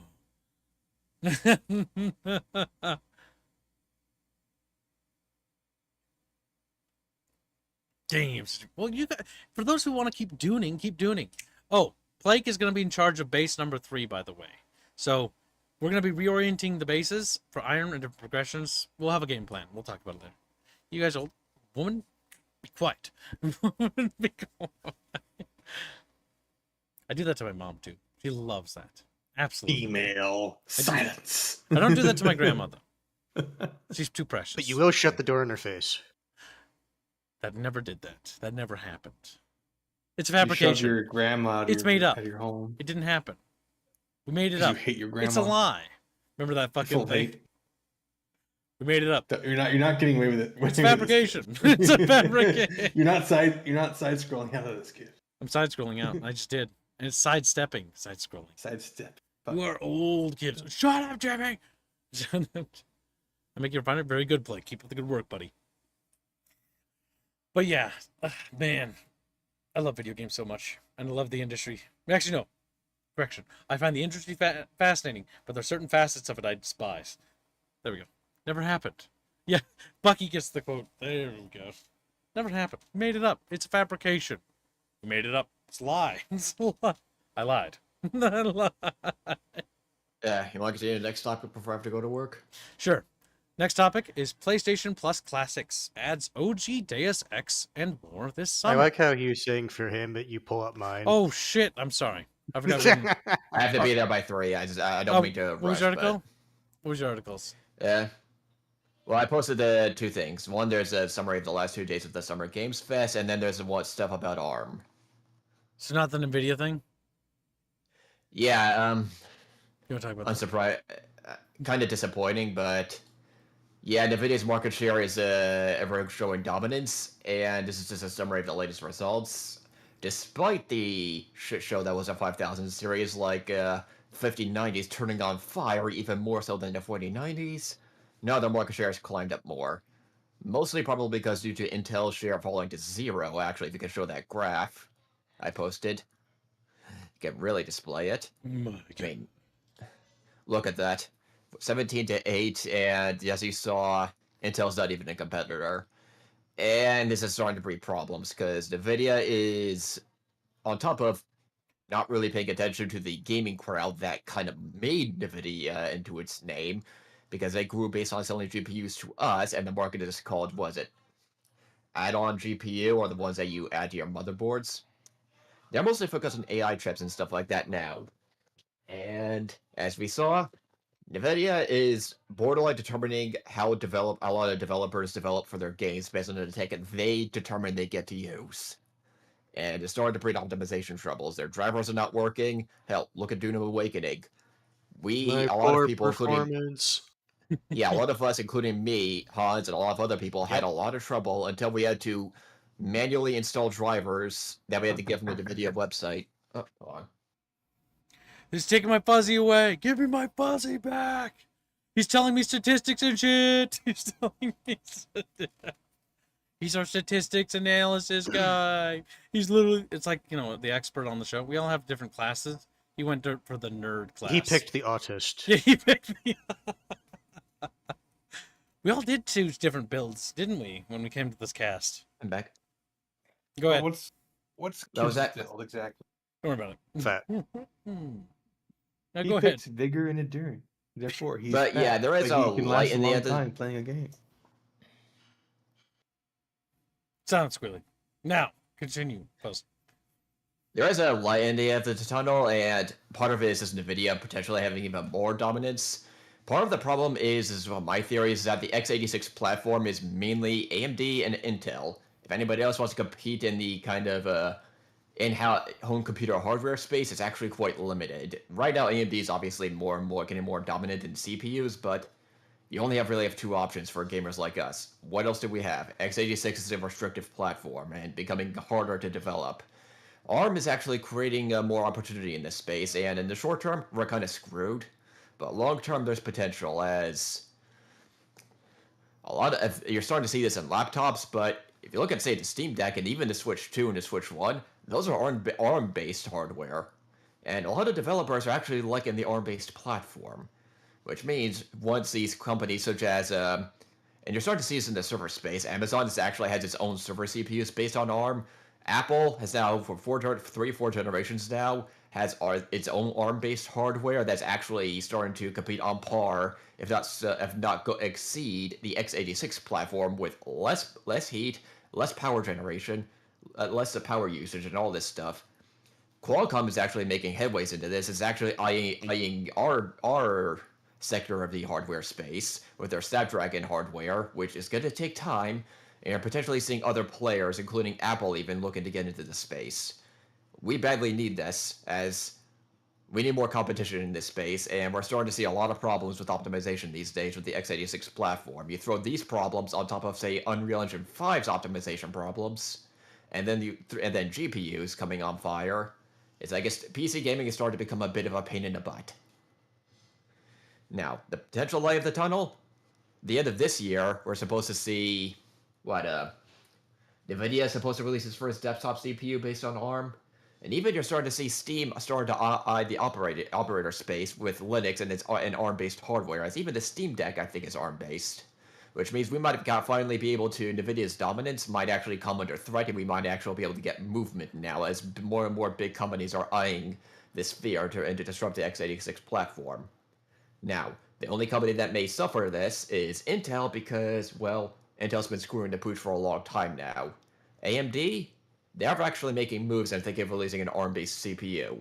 How this affects us? Well, what options do we really have? Most people just select a NVIDIA GPU, and NVIDIA's not really caring anymore. If you look at their gaming reports and everything, it's like whenever there's criticisms, they just kind of give the media a middle finger. They're actually starting to pull similar tactics you see with review embargoes, treating media terribly, blacklisting and stuff like that. NVIDIA is now not treating its dominant sphere, its dominant market dominance well at all. Nope. They're gonna burn their bridges. They're gonna implode, because the big thing is when you start pushing, and it's not just me, but I'm pretty sure it's like YouTubers as a whole, because there are also like YouTubers that do what do you call it, coverage of these sort of things, and I think they're blacklisted, but I don't remember 100%. Yeah, I know. Because if they critique them, if you criticize them, they cannot handle criticism. So I know one specific big YouTuber that's been slamming NVIDIA. I'm not going to name names because they're China rules, but one big YouTuber that's been slamming the video quite well and even talking about this potential for ARM.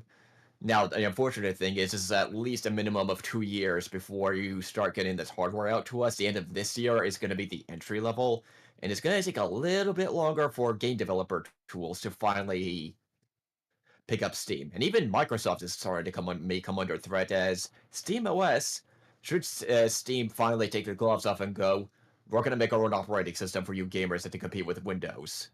I'm not going to Microsoft may lie, be if screwed. there was one that actually was like, we are more focused towards gaming, I would heavily consider going to that.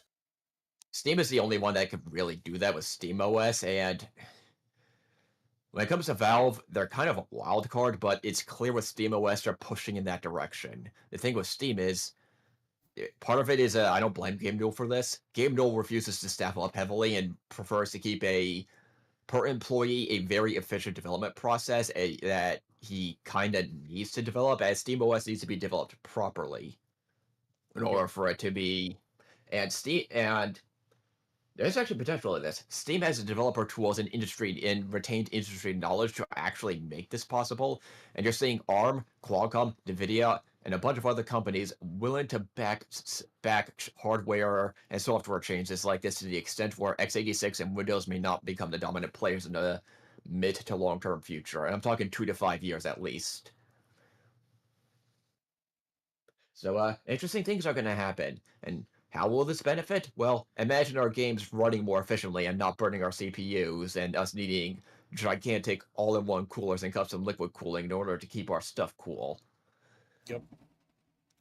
It'll be interesting going As forward, but I do think that NVIDIA is going to burn no matter what, because the AI bubble is going to burst. it's not working. The It AI just pushes doesn't is do just not anything. working. Yeah. And you're seeing this with industry moves of why Qualcomm and Steam and all these other companies are eyeing ARM. They're saying, hey, the customers are complaining about X, Y, and Z. We want less power usage, focus on simple hardware performance. We don't want to rely on DLSS or any of this other stuff. Our GPUs are too expensive, running too hot, and becoming too much of a bitch to maintain and develop for. Yep. Because AI And frame generation is not the way forward. No, it's not. the tech and the math is just not built for it. Built for the kind of it's just not built for gaming. It's very limited usage. The only usage you're seeing is DLSS and FSR, and even then there are a lot of problems with those. And now that you've seen NVIDIA trying to force this on developers and gamers starting to throw a fit, well, ARM is a lot more efficient and a lot easier to develop for. The only reason a lot of people complain it's not as powerful as x86. Well, as the Switch 2 and the Switch 1 are showing, that's because it's not being properly developed for. But you're seeing a lot of, but the thing about our free market West, a lot of companies like to throw wrenches in each other's throats, especially big tech companies, and we may see that in the again. That is starting to happen, and it needs to happen because look at 92%.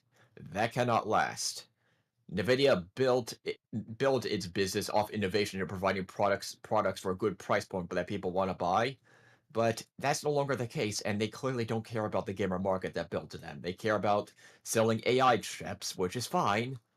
It's just that we don't want to be screwed over ourselves, and we will take our we'll take our business elsewhere should alternatives come up. Unfortunately, it's just going to take time. That's absolutely true. The big thing I think that we can also take away from this is that we're just gonna have to stomach the fact that, like, GPUs are gonna be kind of like, I guess you're just not gonna upgrade. I mean, the one I'm running is 4090, and I've heard that the new stuff is just bad. So it's like 5090 has even worse problems. Heat. Yep. Turning on fire. It's just not to mention all this forced AI tech. It's Fire. an even worse value. You know, Yeah, unironically, basically, the higher tier ones are Burns. basically. Not only that, a lot of the new ones are set to, like, if I remember, I automatically overclock as well and shit like that. Yeah, and to put it simply, they're forcing a lot of power and a lot of heat through even smaller pin connectors that people have complained about in the 4090 series that NVIDIA just completely ignored. And so it's an even worse problem with the 5090, which is even less efficient than the 4090s.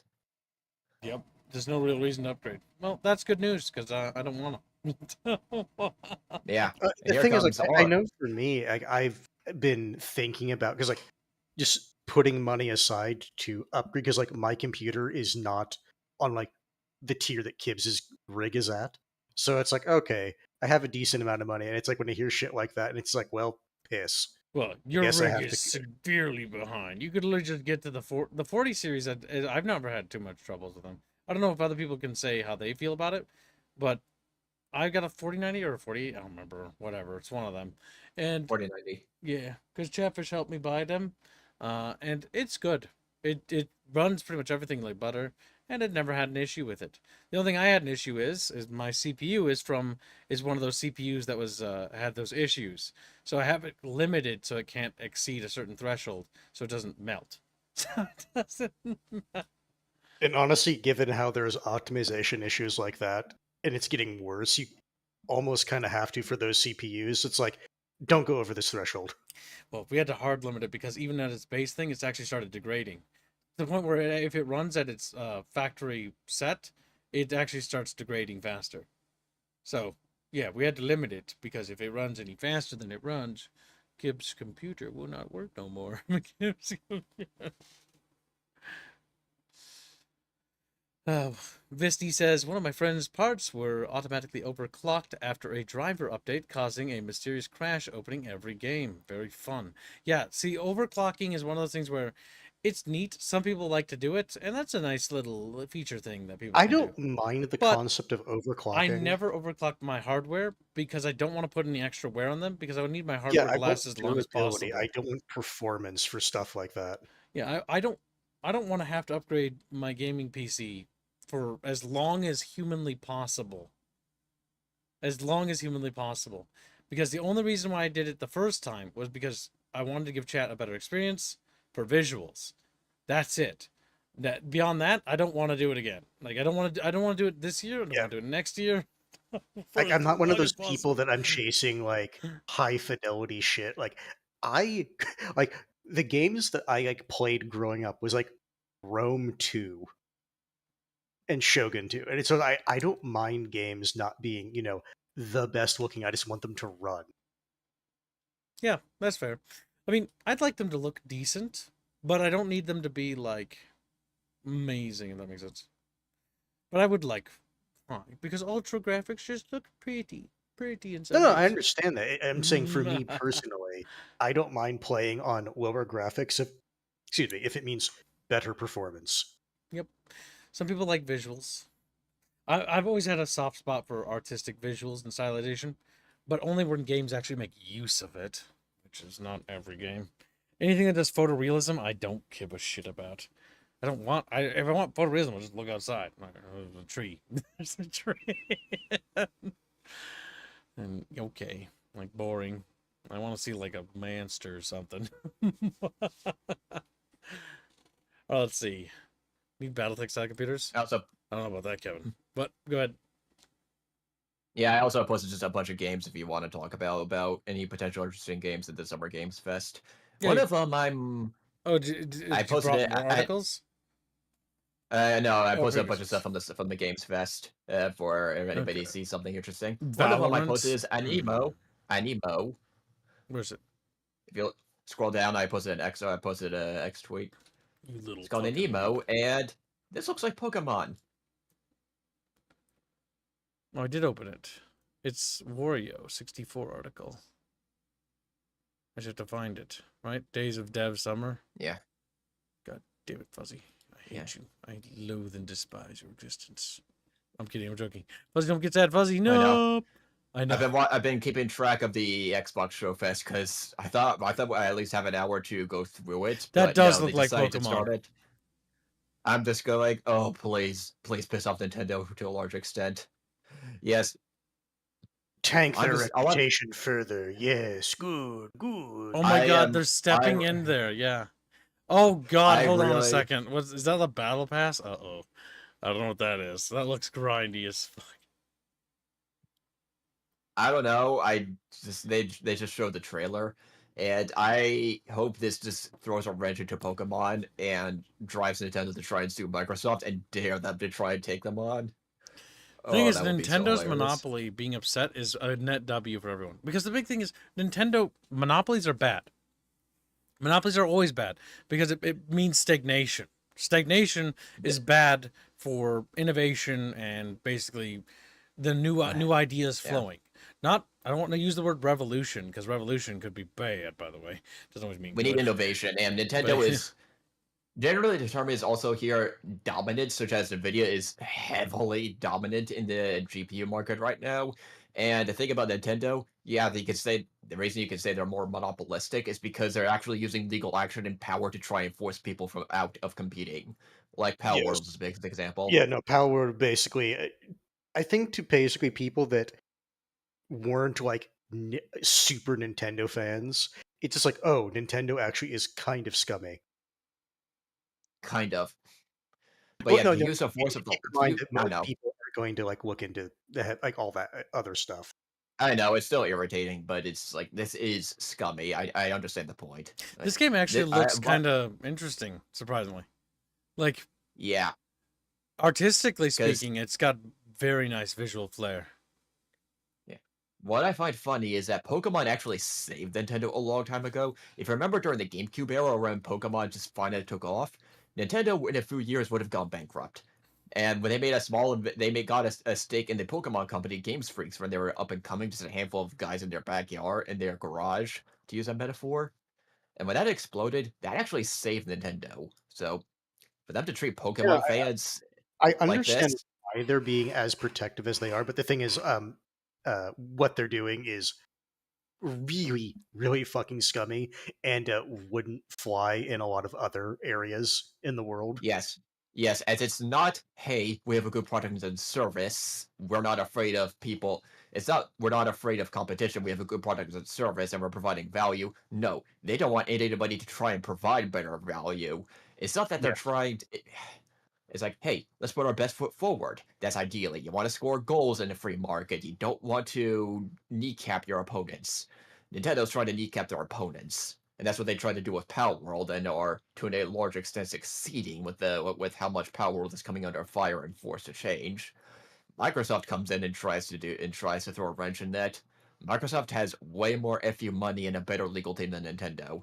And Microsoft has access to a far Well, wider also, fan base. if something were to happen, where do you think Microsoft is going to want to have that throwdown legally? Yes, the Western courts are going to be a lot less favorable to Nintendo, and that's where they're going to have to file their complaints in. Yeah, because Nintendo, or sorry, not Nintendo, Microsoft is sure as shit not going to want to go to like a Japanese court for that. They're going to say, no, you fuckers are coming to the US if you want to throw Yeah, down. yeah, you're going to stare the Supreme Court's face and go, "This is unfair, I'm stepping on our IP rights." And the Supreme Court is going to look at them and go, "How about I shove my foot up your rear and go back to your Japanese holes?" That's what's likely going to happen. Because I think they already tried to pull some of this in U.S. courts with Power Roll, then got struck down immediately. Yes, because in the U.S., what they're doing is unlawful. But the Yeah, only 'cause reason, it's like even in Japan, if it wasn't Nintendo, it would They be wouldn't have done it. unlawful in their own country. I'm pretty sure, considering the things they're pulled. If I Yeah. remember right, it's not that it would necessarily be unlawful, but Nintendo has provided a lot of leniency and grace by the legal system because it makes Japan look good. The big problem with Nintendo's actually hampering Japanese like actual cultural influence because it's actually stagnating them. They need to No, see I that. agree, but like from their perspective, Nintendo has done I know. better for Japan historically in terms of their reputation than it has recently. If they would unstunt a lot of the other Japanese developers, because there are a lot, and I mean genuinely a lot of talent within Japan. Like genuinely, there's a lot of passion and talent in Japan, and it's stunted because of companies like Nintendo. It's capped and it's restricted. Japan doesn't need just one corporation or one company or one studio. Japan should have as many of them as they possibly can, producing and exporting all sorts of good culture and good games. Because regardless of whether people realize it or not, Japan's not really how to put this. They're not really Eastern, if that makes sense. They're kind of just Western, like Western light. So their culture is literally beneficial to our culture. Our cultures interacting with each other can only actually gain, and they actually improve because we're in the same sphere of culture. So Yeah, the problem more with stuff is good. Yeah, the problem with that in Japan, what keeps Japan back is we see this with Reggie Fils-Aimé and his interactions with what he's revealed. You see it with Square Enix and Sega. Japanese business culture is, for all of Western problems, The West, at least, you guys have a culture of adapting. In Japan, they have a hard time learning the hard lessons. The good lessons they do learn, they hold on to fiercely, which is a good thing. But a lot of the bad habits, they have a hard time going. They have a hard time letting go. And yes, Bond, make Nintendo angrier. Yeah, it unironically would be good because the big thing is Nintendo's just like EA, but except Nintendo's a bit bigger. EA doesn't have its own like stuff, right? But a lot of these large companies sit upon a treasure trove, and I mean a genuine treasure trove of amazing ideas and games, and licenses, and IPs, and they do nothing with them. They just sit atop them. When there are so many little studios or little companies that could gobble up these IPs and produce something, like the Sacrifice IP, the Dungeon Keeper IP, the Command and Conquer license, literally the Medal of Honor series, the fucking goddamn, even the movie game licensed games that were already produced should be re-released. Like the EA sits upon, oh my god, EA does sit upon a fucking golden throne of fucking great ideas that does nothing with it.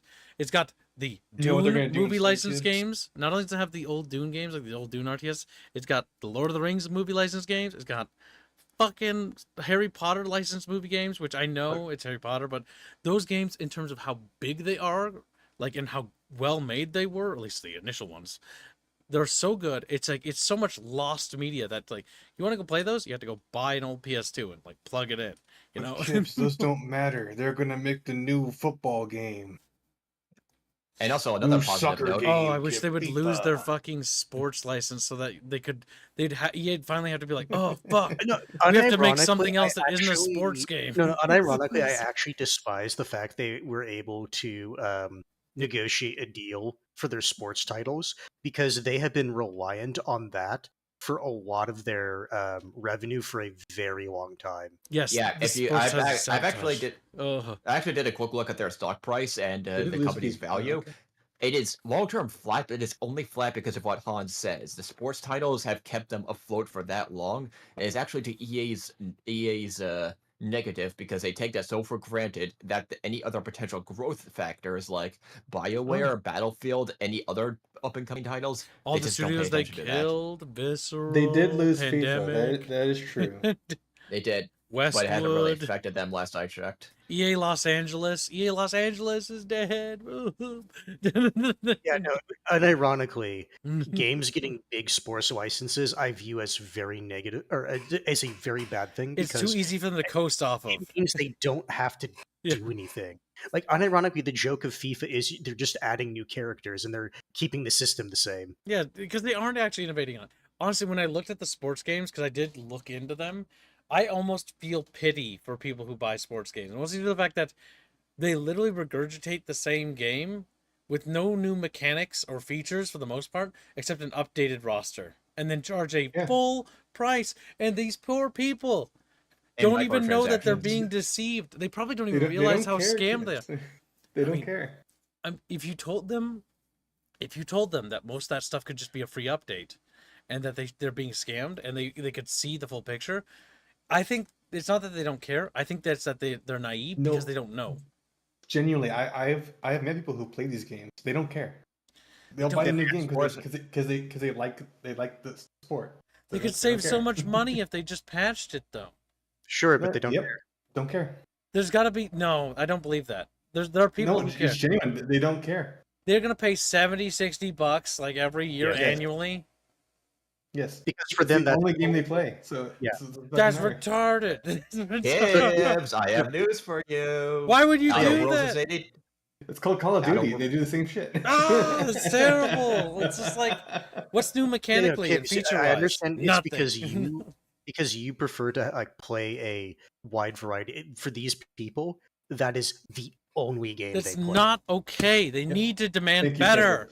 Because them FIFA demand. players buy 2 games, one FIFA and 1 COD each year. Oh no, they're literally those people. Oh, there's no hope for Yes, you humanity. know that. You They're- know that. they're- Like, this is a major portion of their like market share.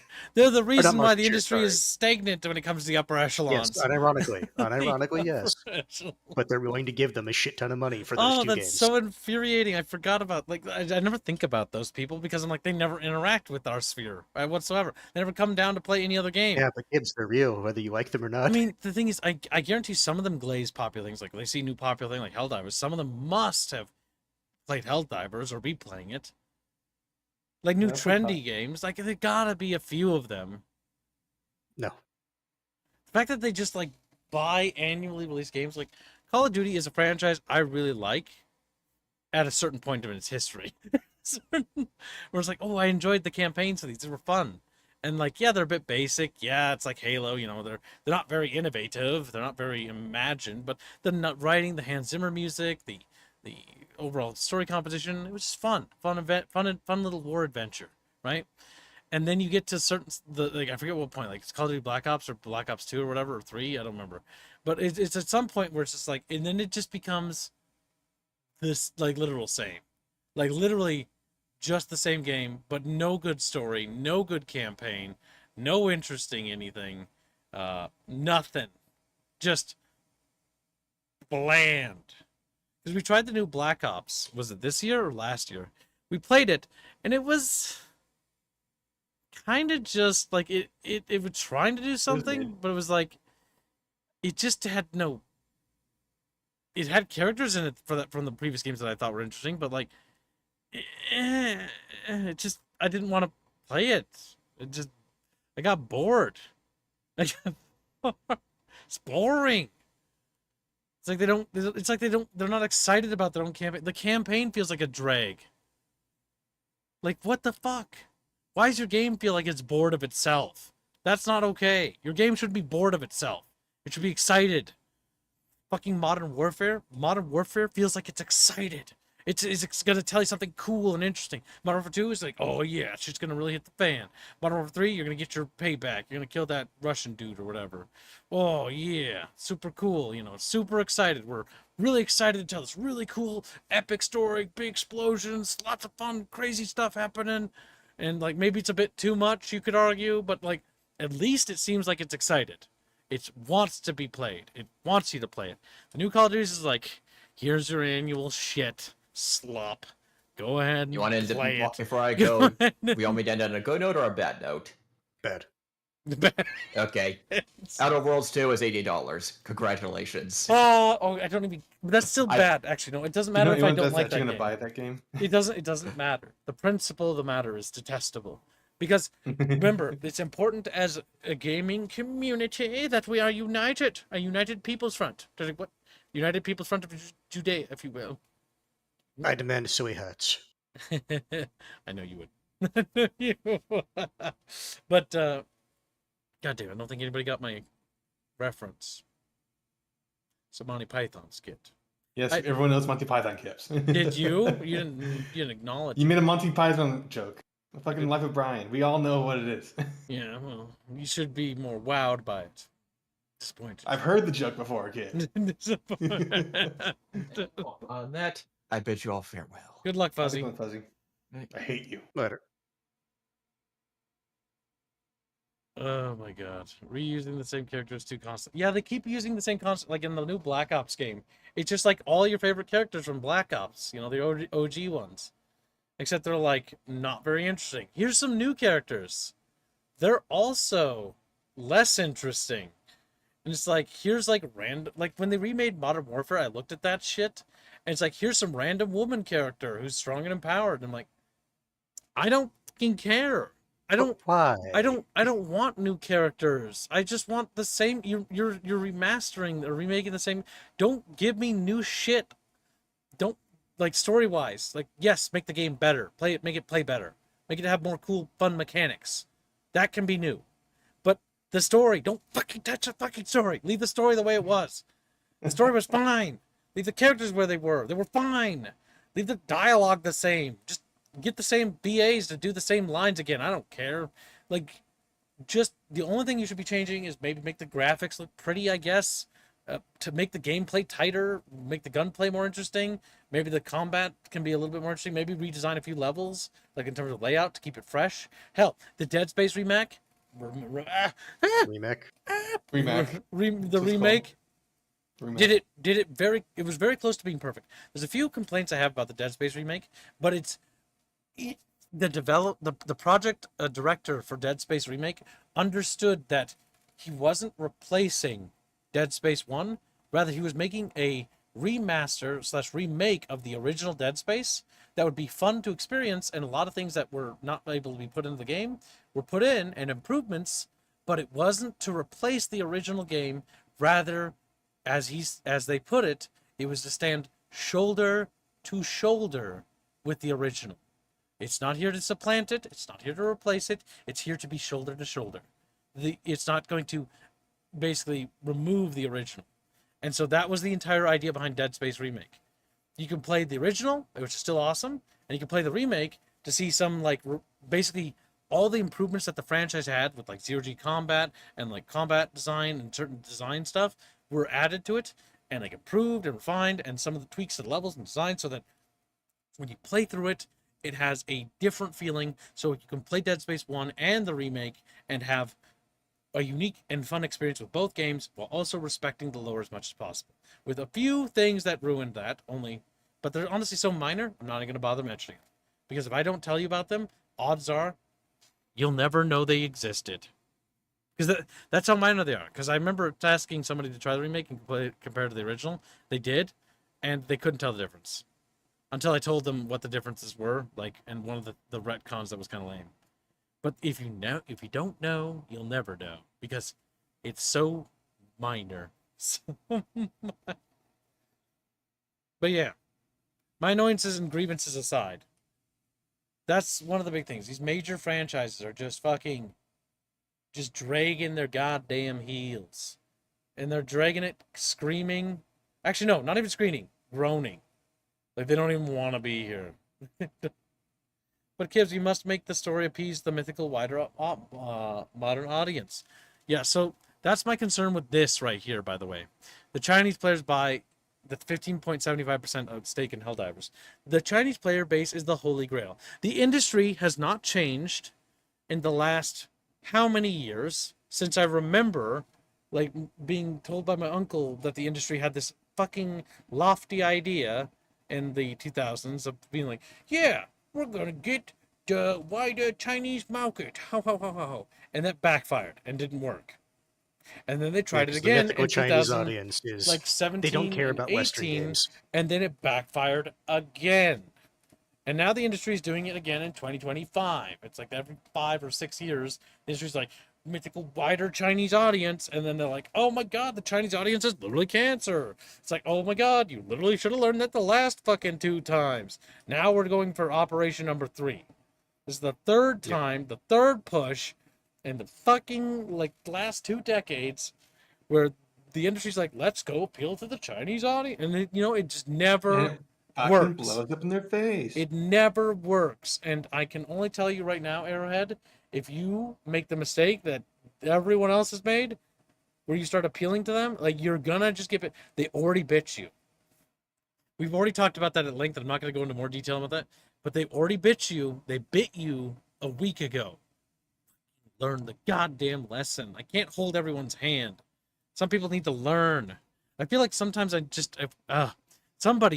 someone needs to micromanage everyone, because literally they can't manage themselves.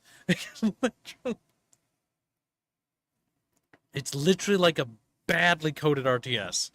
They're shooting at you, shoot back, and they're just standing there looking at you health bar goes down. It's literally Warcraft 1 chat, where the OG Warcraft 1 where the dudes wouldn't defend themselves and they just stare there and they'd look at you and on their little portrait screen and stare at you as the leader and be like, as they're getting stabbed, and just help me. It's like, help yourself. Do the bare minimum. We're gonna start colonizing. I can't help those that don't help themselves. 10, about 20 to 30 minutes, approximately. So next thing, because we're almost done with the bunchcast. Almost. There's just a couple of big things we still got to move through, though. Very big things.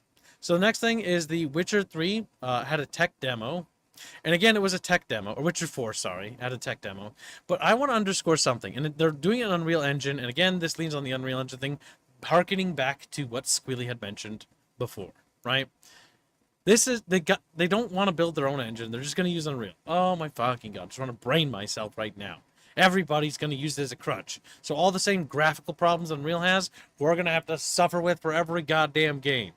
For reference, by the way, Witcher 3 was made in their own engine, the Red Engine. The worst part is, Squealy, I actually really like the older Unreal engines, like the ones where Fall of Transformer or the Transformer one made in the old Gears games. Like Unreal 4, I think it was? Unreal 3, I think. Unreal Unreal 3 and Unreal 2 are like my Unreal. favorite, like some of my top favorite engines. And like seeing Unreal in the state it is now as Unreal 4 and Unreal 5 was, because we're on Unreal 5. I fucking hate this engine. Whatever happened to the engine that used to be like, oh, this is really cool looking. Like, it looks cool, it feels good. They started prioritizing aesthetics more than they did actual That's like, quality. let's go for photorealism. It's like, photorealism. Yay, fucking no substance. Oh, it looks uncanny as fuck. Oh, nice. We got fucking tranny fucking Siri in this game. Yay. Can't say that word. I'm sorry. It's just what she fucking looks like. Fucking us just calls him as I sees him. And in this case, it's gay. All right, Chad, if you could kindly donate to keep the channel alive, because we'll be in trouble for a little bit. We'll be in trouble for a little bit. God forbid I say what everyone's fucking thinking. Oh my god, YouTube. And it's not just me that has to deal with this. This is everyone on YouTube. I'm just merely one of many victims. One of many poor unfortunate victims trapped on this platform. Because if I am trapped here. I actually need to be here. Otherwise I'll starve to death. Oh my god. Yeah. Yeah, I am stuck here. Oh yeah, I forgot about that. Yeah, no, I gotta be here. I gotta be here. Or I'll literally die, unironically. I hate this, I hate this, I hate this. I just really, really, really wish I could say what I really want to say without being crucified. And then, the thing is, it'd be one thing if I could die on the hill and be the hero, you know, martyr myself. But if I do that, then the entire dev team is going to look at me and be like, I'm hungry. Where's my food? But yes, you know what I mean, chat. You know what I mean. And also, it just underscores the fact that CD Projekt Red got too flirtatious and inviting with like the mainstream industry, the upper echelons. And look at Cyberpunk 2077. Cyberpunk 2077 has good elements about it. And who knows, maybe they'll make a come around. I'm very hard with CD Projekt Cyberpunk 2077 is because I wanted it to be so much more. And I still will be harsh with it. I do want to revisit the game someday, now that it's all said and done, and just check it out. I still remember like one of the early demo videos they had where it was a lot of like vertical gameplay because Well, they cut a lot of mechanics. Yeah, the climbing. Yeah, and because it was basically showing someone that went full like cybernetic melee and like jumping down, that looks attacking, and it's cool. like that's not in the game at all. Yeah, there's so many cool things it could have been, and then they lied. They not only lied to us, but then they didn't fucking tell us the truth. They lied to people. They could have told us the truth. They should have delayed the game. They should have delayed the game. The thing is, I don't care about the normies, okay? If they're fucking outraging, you have to wait another year for my game. I'd rather wait 5 years to get a game that will last me for the rest of my life than a game that releases now and lasts me and like a week maybe, and I'll be like, man, Never think about it again. like I wish this was more, because this could have been great. It's like Black and White. As a kid, that was my first experience with Black and White 2. Playing that game, Peter Molyneux's Black and White 2, Lionhead Studios. So excited, played it over and over again, but it's like, something just felt wrong. And it was still at that point when I was really having a hard time coming to the terms with the fact that video games could be bad.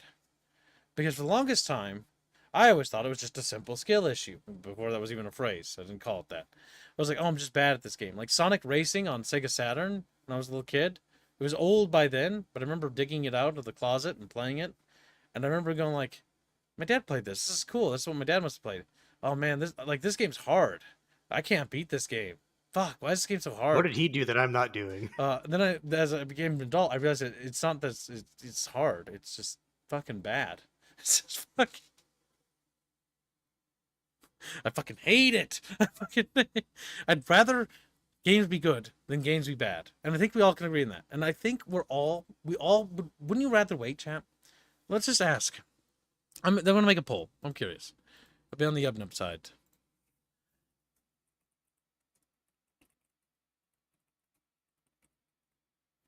There we go. 3.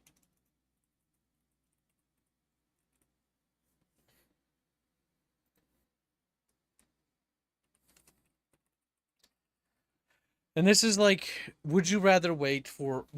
Are you the kind of person that like, oh, you will the new? Let's say it's and put it in perspective. A new game is coming out, right? It's a new Command and Conquer game. It's a new Deus Ex. It's a new something. It's new Medal of Honor or something that you're really excited for. And you're like, oh my god, I really want that so bad, right? Do you have to have it now, or would you be? How would it's easy to vote now in retrospective, right? But how do you handle it, right, when it's coming out? Like if they announce new Command and Conquer, Red Alert like 4, or the rebooting Command and Conquer with Tiberium Dawn, a new Dawn or something like that, they call it, or something like that. And I find out it's coming out, it's gonna come out in like a year from now. And then as we approach that release day, like a few months out, they're like, sorry, we're just not ready. We're gonna have to delay it by 2 more years. We're really sorry. 2 whole years, or God forbid, let's go with the worst scenario, 5 years. It's gonna take.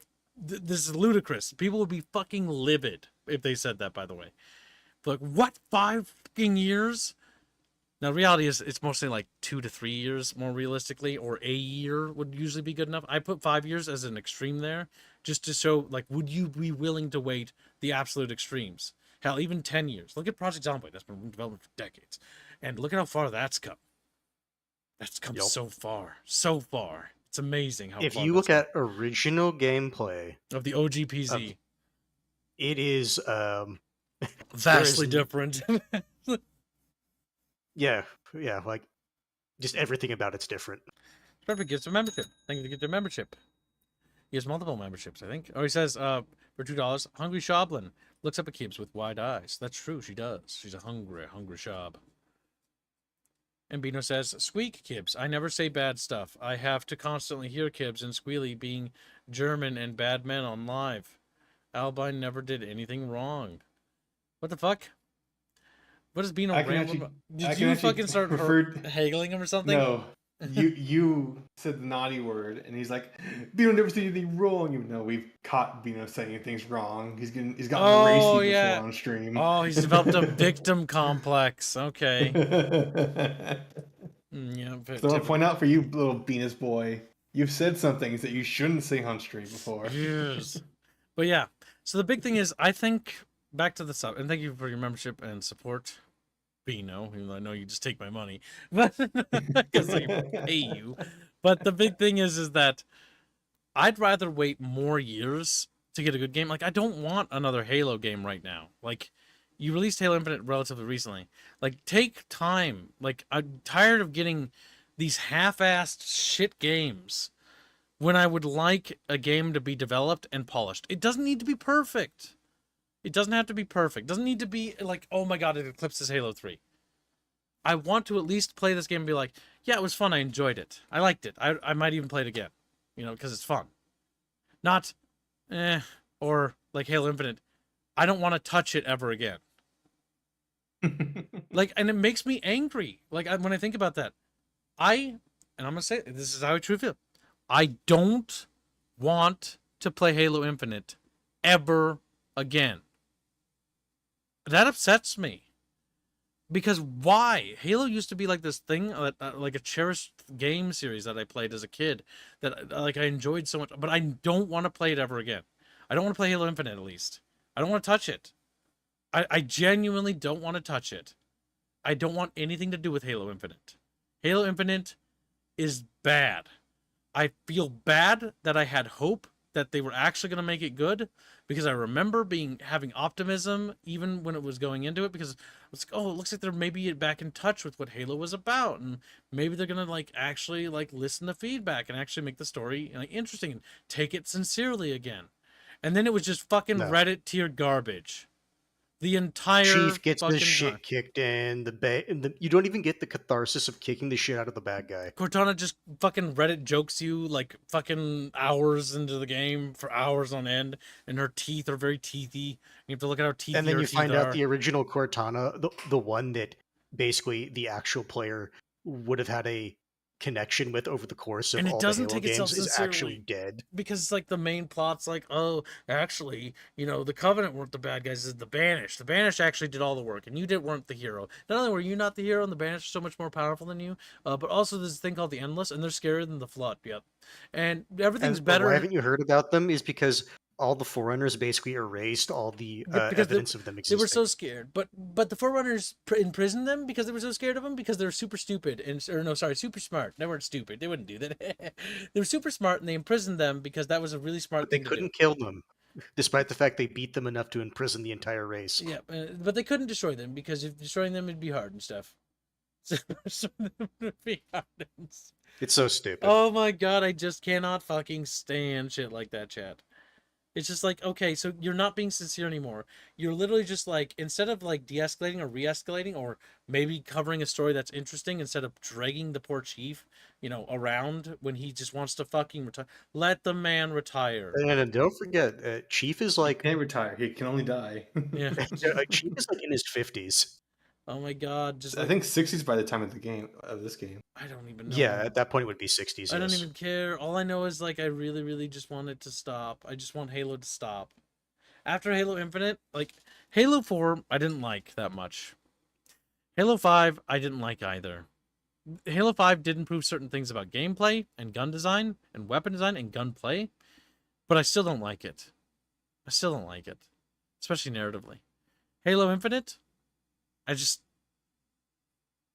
don't want. I just don't. It's exactly how I feel about Gears 5. Gears 5, I just don't. It's there but faster instead of Halo. Halo was slower because I love Halo a bit more than Gears, but I also love Gears 2, but it's like once I've played Gears 5, I was like, I just don't want to play you anymore. Just go away. Just stop.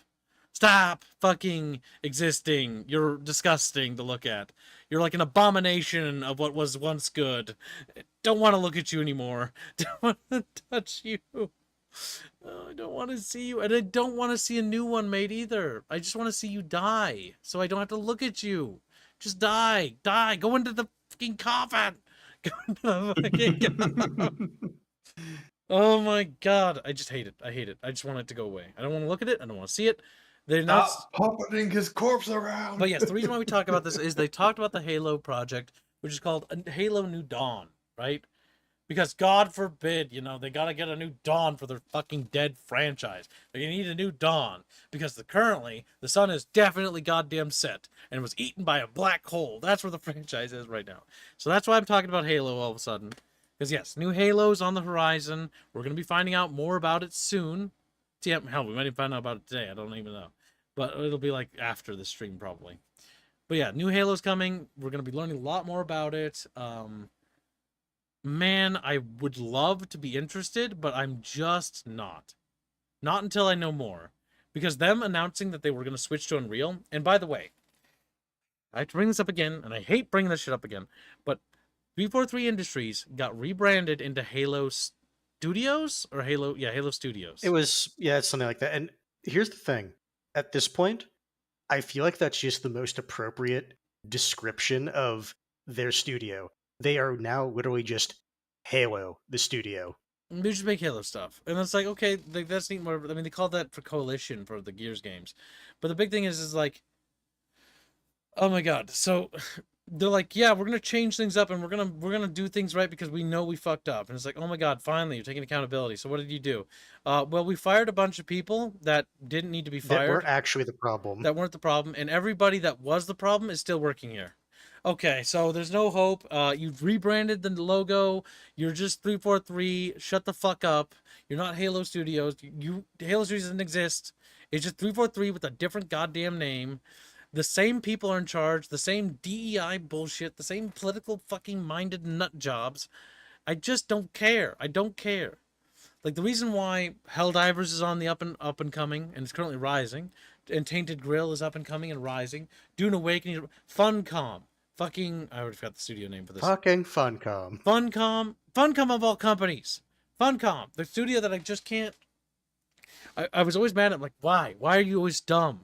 Funcom, why can't you be fun? You've got the worst studio name ever. Why can't you be normal? It's like my name Funcom, haha. And it's like, oh my god, don't name yourself that. But they actually made Dune Awakening fun. It's actually really fun and buggy game. It's buggy, just like Tainted Grails. But Funcom on the up and coming. They're definitely keep an eye on them. Questline and their publisher Awaken Realms on the up and coming. Tainted Grail, really interesting, really fun. Helldivers, a Sony published game of all goddamn things. Really interesting, on the up and coming. Arrowhead, but then again, there's always some drawbacks. That fucking, gotta point to that. Buying 15.2% of their shares. Welcome, Bino. But But yeah, you need to read my We did. message. Read it. You not listening as usual. oh my god, Yeah. that does underscore what Skilly talked about. You don't listen. So Valorant is switching to Unreal 5. Yeah, so again, more studios switching to Unreal 5. God, why? Valorant is not even a real game. It's just like a Chinese ripoff. You know what's of funny is every time, Counter-Strike. like when I look at this Halo image, you know what I see? I don't see Halo. I just see another It's- Unreal game, and I don't want any more Unreal.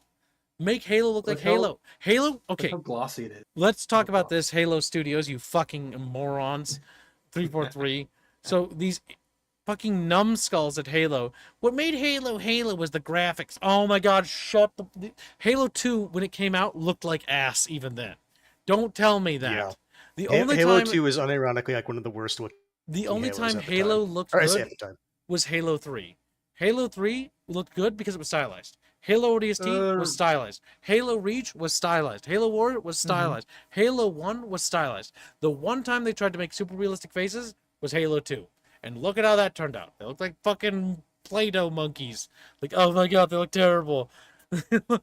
They're called brutes.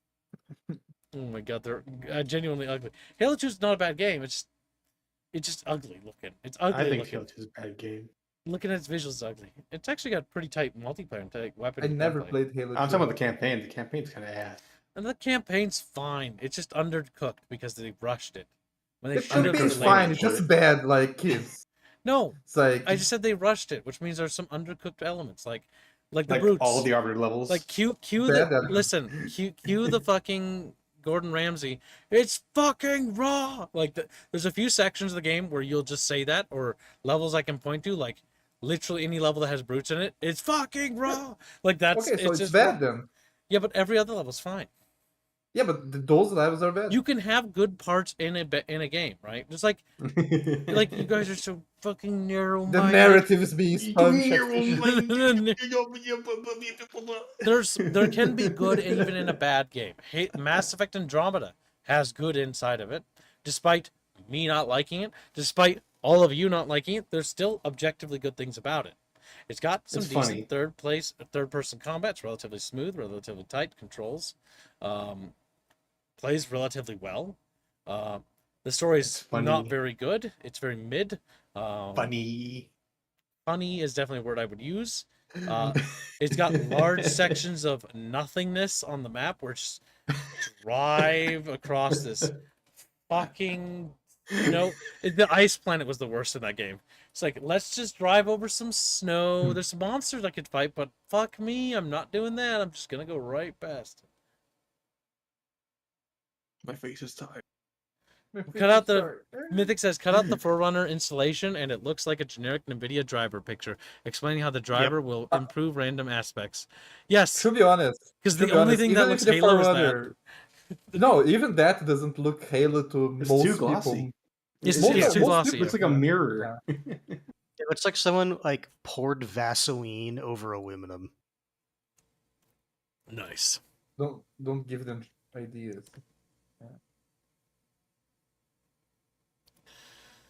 Dear God, you're right, Mythic, says Open. The Chappish are looking at it like, oh my God.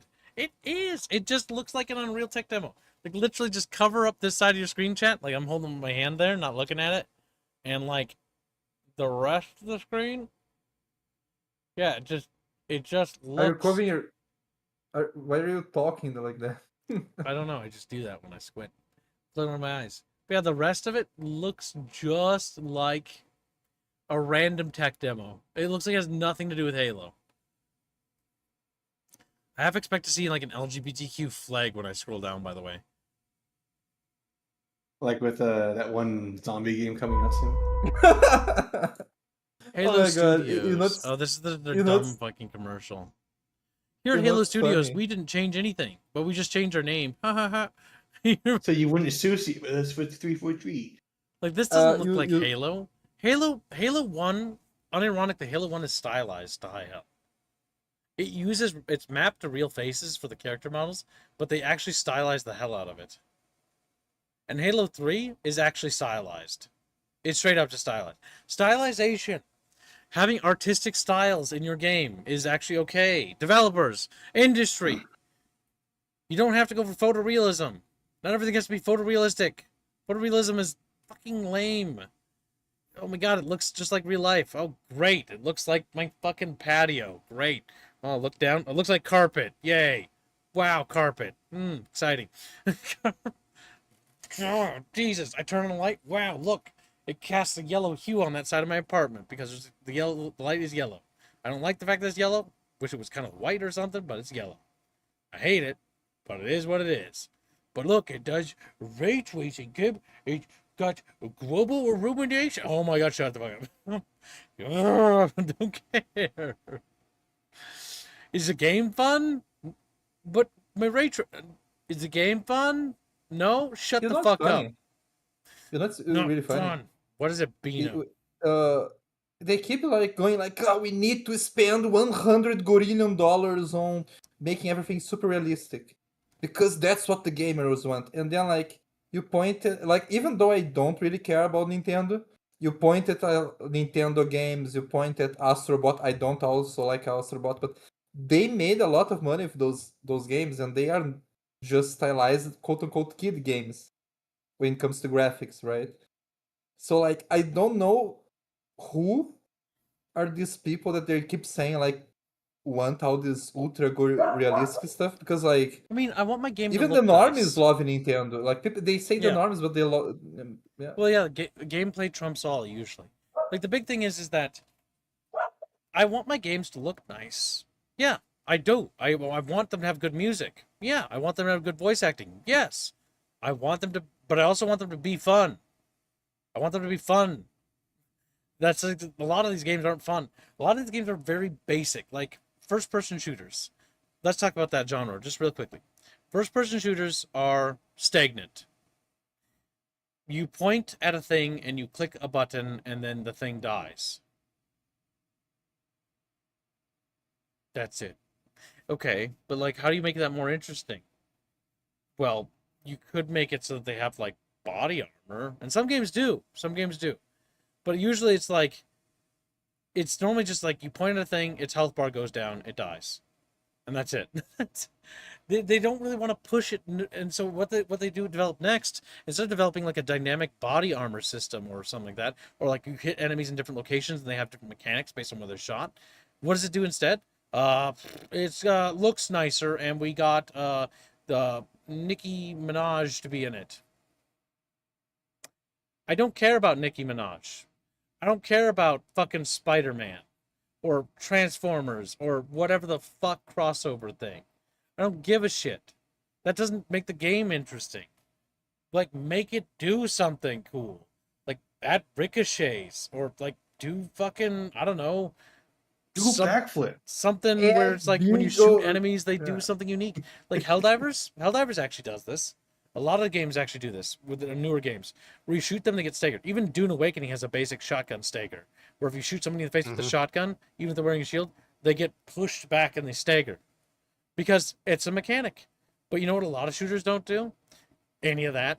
You know what they do? They just focus on graphics. And so when you shoot someone, there's no mechanics. Like I shot them in the arm. Do they like limp, know or do they what's- move, or do they shoot in the leg? Do they react differently? No. Okay. You know what? The That- only thing that staggers when you shoot things in games Oh. nowadays, your computer, because like there's each bullet has 40,000 polygons. Each character has 1 gorillion polygons. Do they look good? No. The big thing is that I really want to see games like expand on things like Halo. Halo as a franchise. Like let's talk about it. It wasn't until Halo 5 that they added new mechanics. Right? And most of those Halo new Reach has mechanics new mechanics. No, I mean like in terms of gunplay. Like they added like okay, you have like a power ability. Yes, you're right, they did add an ability. But like it's forgettable. It's barely anything. Halo 5 is a bad game. But Halo 5 has better gunplay because it added the ability for weapons to have aim. Oh, really? Every Halo before then, you couldn't aim guns except sniper rifles. You can aim pistol. Yeah, but that's because it has a sniper scope. Like Yeah, it's literally, just it's using the sniper. sniper scope. It's the sniper It's like mechanic. when you were using the Magnum, it was literally just the sniper scope. They didn't have aiming until Halo 5. I like Halo, but talk about that's how stagnant progression is in this industry sometimes. Like when it comes to first-person shooters. It didn't get fucking aiming until Halo 5 for the basic assault rifle. Why would they? Like people kept buying it and liking it. Like why would they even Because bother? you Like, should that's the improve issue. it. You should. Yeah, but that's the issue. Well, it's not the people's fault. The people are retarded. The developers should be held accountable too. The big thing is that people were also asking for these more complex mechanics the whole time, by the way. They just didn't do it.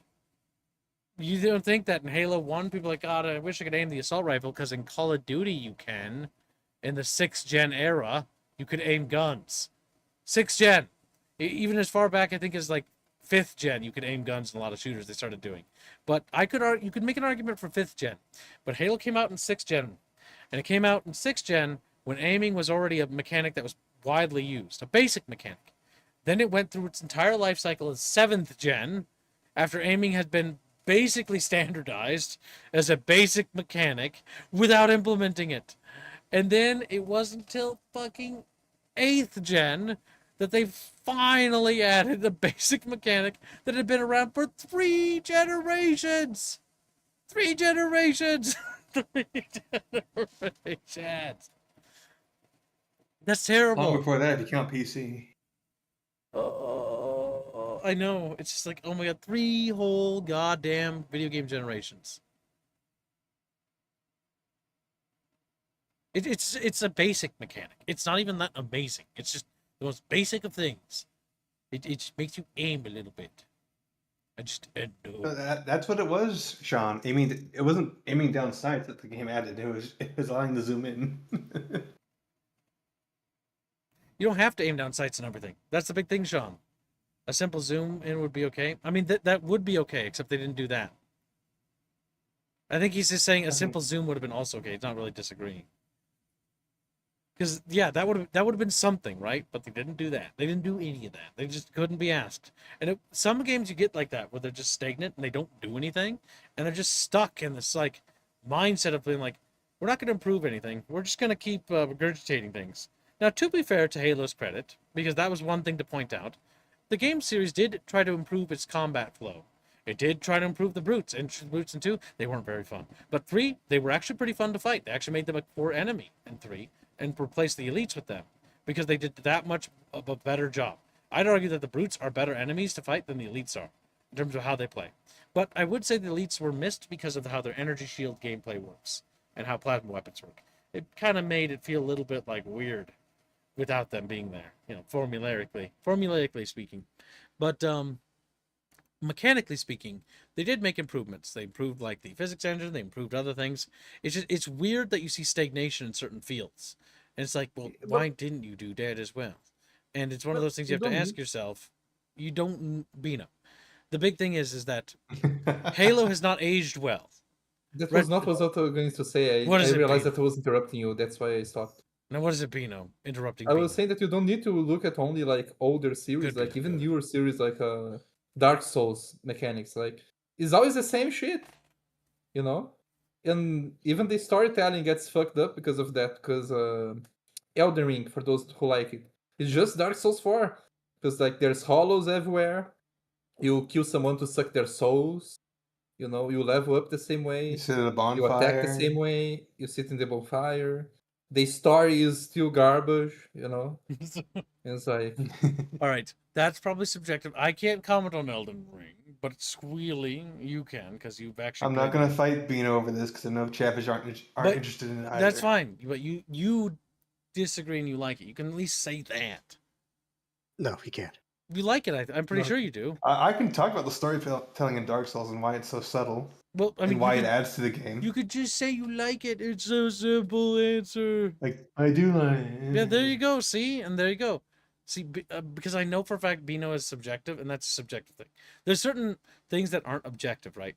But Beano also Halo, rage bait. yeah, I know. But Halo not adding aim or improving its gunplay like massively, or doing any steps to majorly improve the gunplay, was not a subjective thing. It was objective, because while Halo 5 sucks, it has a couple of things going for it. The Warzone mode was cute, except it was tied to microtransactions, so fuck you.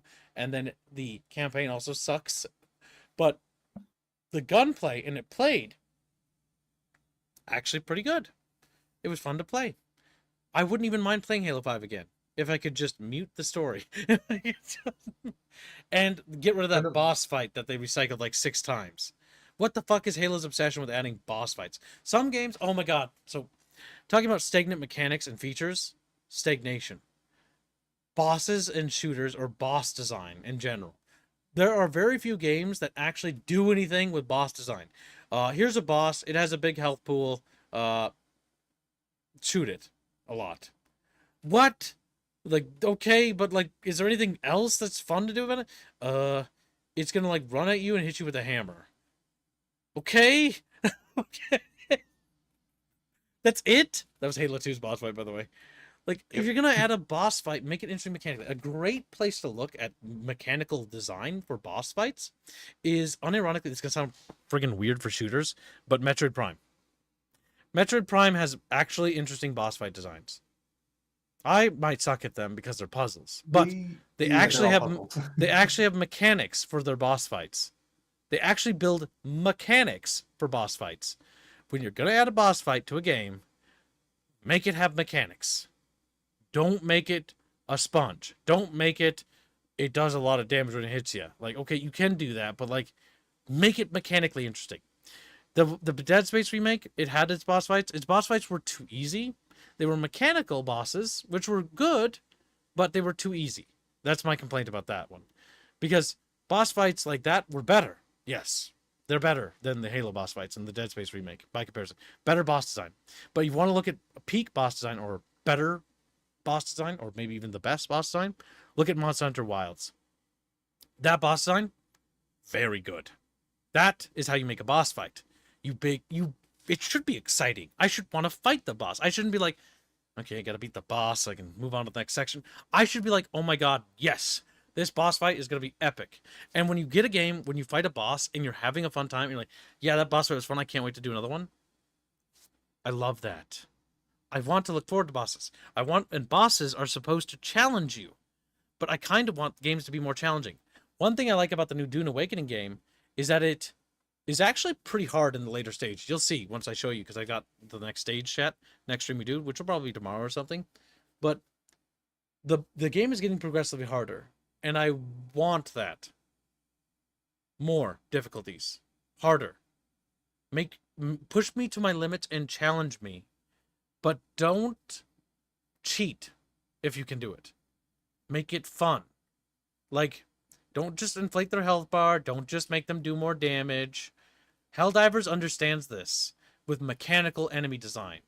And when you turn up the difficulty, the mechanics and weapons that the enemies use get more advanced, which means that your knowledge of the game gets challenged. pays off.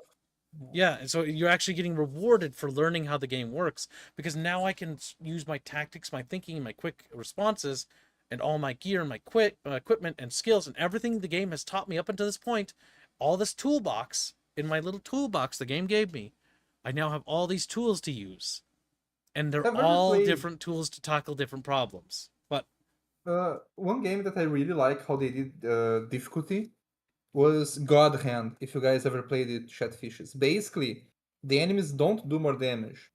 What they do is that the better you are at the game, there's a little bar that goes up, and the enemies get smarter, and they start using like different attacks, and they change their patterns. They start reacting faster. If you just spam the same attack like several times, instead of like taking it or blocking, they start like counter attacking and stuff like that. That game was pretty fun. Very hard, but pretty fun. yeah, And if you suck at the game, the enemies were just done because they never get smart. That's the big thing, is that I think video games should be challenging and fun. I don't need them to be like balls hard like Elden Ring and Dark Souls is, because those games are too hard for me. And I also don't like those games. I just don't like how the combat plays. But I'm glad that Squealy has games like that. I just wish I had more games for me. For me, that were fun and challenging and interesting and really push my limits. Because that's something you don't see in the real-time strategy market or in the strategy game market at all. You know what real-time strategy games or Because they're strategy often games do? focused. They're They're trying to push PvP. Yes, they just push PvP, and like, or it's like the AI just has unit inflation, and it feels like I'm like, as a strategy game lover, I'm robbed. We're robbed. There's nothing fun about that. It's like, okay, the enemy just has a bonus. My unit sucks slightly more, so it's like, great, great. I want the AI to get smarter. And what's interesting is there actually are games that do that, but because certain genres have died or aren't as popular, the RTS genre, Westwood, Dune 2000, or Emperor Battle for Dune. Emperor Battle for Dune, a game that failed miserably, by the way. But it's fascinating. You turn up the difficulty, the enemy's bases become much more complex, and they actually start becoming a challenge. Like, they really start pushing you to your limits. I was surprised how Emperor Battle for Dune actually had evolving difficulty. I can't believe it. Like, this is something that I missed as a child, or I didn't notice. But like, Emperor Battle for Dune, a game made by Westwood on the Sage engine, one of the first ones, a flawed game. If you pick it up, you can find it on My Bandware and get it running using DG Voodoo or whatever. Turn up the difficulty to the hardest difficulty and start playing through the game. Once you reach a certain threshold, you're going to notice that enemy bases, when the resources that they get access to more units as you progress the story, they become actively challenging to fight. In this old RTS, If I remember right, when I looked it up, on the higher difficulties, the AI starts with more resources and it has more advanced production, and it uses the more advanced units. Yep, and so it plays smarter, just like that game Bino had talked about with God Hand. There was an RTS game that also did this, and that was really nice to see. I even saw the enemy AI base make use of walls. I know, that's crazy. AIs using walls rarely happens in 90% of games. AIs normally don't build bases or make their bases like sound defensively. It's normally just like shit slapped across the entire map. But they actually made use of walls and turrets and defenses, making the actual battle for taking out the base challenging and fun. Oh my god. How come games don't do that? Why don't strategy games do this? Because it's hard to code. I don't care. Do it. It's your job. I don't care if it's hard to code. Making games is hard. Get a different job then. Get a different. That's the thing, but that's one thing that happened. I noticed like the difficulty issue. Like I noticed that the more quote unquote options, accessibility options a game has when it comes to difficulty customization, I noticed that the more that game is completely shit when it comes to difficulty optimization, because basically like we can't be bothered to optimize the difficulty or and to test it. So let's just let like if the enemies are too spongy, let the player make them less spongy. If the enemies are, and it comes down to basically like there's no difficulty. It's just like either the game is super hard because like one small mistake and you're dead, or the game is super easy because like the devs like they don't know what they're doing, And yeah, The coders all left. The good coders, basically. Most MP mods for Hearts of Iron 4 basically turn off the AI. Yeah, because Paradox doesn't want to make interesting AIs. Like, oh my god, Paradox, you control a monopoly on grand strategy games, and it's painful. And you're wasting it. They are. Because, like, what they should be doing is making, like, more role play in campaigns and strategy games. We're going to be playing Europa Universalis Unironically, it's later, one and of the you'll see it, but reasons yeah. why CK2 is actually, even though I haven't played it recently, it's probably one of my more favorite Paradox games because it's like you can kind of role play your characters throughout the generations. Yeah, but it's a bit more role play, a bit Simsy, if you will. Yeah, Paradox could never code. Maybe they could in the past. Yeah, no, Victoria was actually surprisingly interesting. Victoria They 2 is could still is- like the best game I've ever played, a Paradox game ever. It still is. And I'm The whole- hopeful that the open source Victoria open Vicky will finally become a thing one day. So we can play that instead of their new shit. Ugh. Bleh, bleh. the whole issue of coding in video games is that like being a video game coder pays very little and is a very stressful job. Yep. And if with the same skill set, you can be paid way more and have a more fulfilling job in any other industry. That's the issue. It's kind of like how the animation industry is dying in Japan because the animators are being poached by China because they were so underpaid in Japan and had to work like such shitty hours that China was poaching them, paying better salaries and stuff like that. It's kind of like the same similar issue. Interesting. Chumba, welcome to stream, Chumba. He says, Barotrauma's getting DLC that adds base building. Okay, that's some interesting news. Didn't hear about. I would say that actually is interesting. That is. So yeah, they're adding Speaking of base base building to building. Barotrauma, where you can actually build like a harbor. See what the trailer says. This is relatively news. Oh, nice. See if it shows anything. Well, I guess we'll have to play through Barotrauma again soon. And here it was like, yeah, it'll be a while before we play through Barotrauma again. Now you have an excuse. I do like when they do these little like parallax things. These are nice. I think it's called parallaxing. My artist will scream at me. Parallaxing backgrounds. You mean?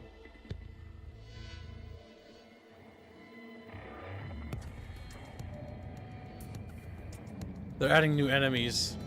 With laser beams attached to their head. Laser raptors, or robots. Looks like robots. Laserfish.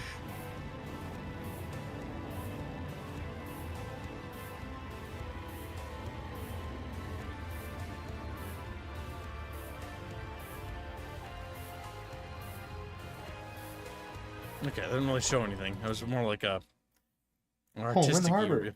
I'm guessing it really means like, yeah, just base building. Here we go.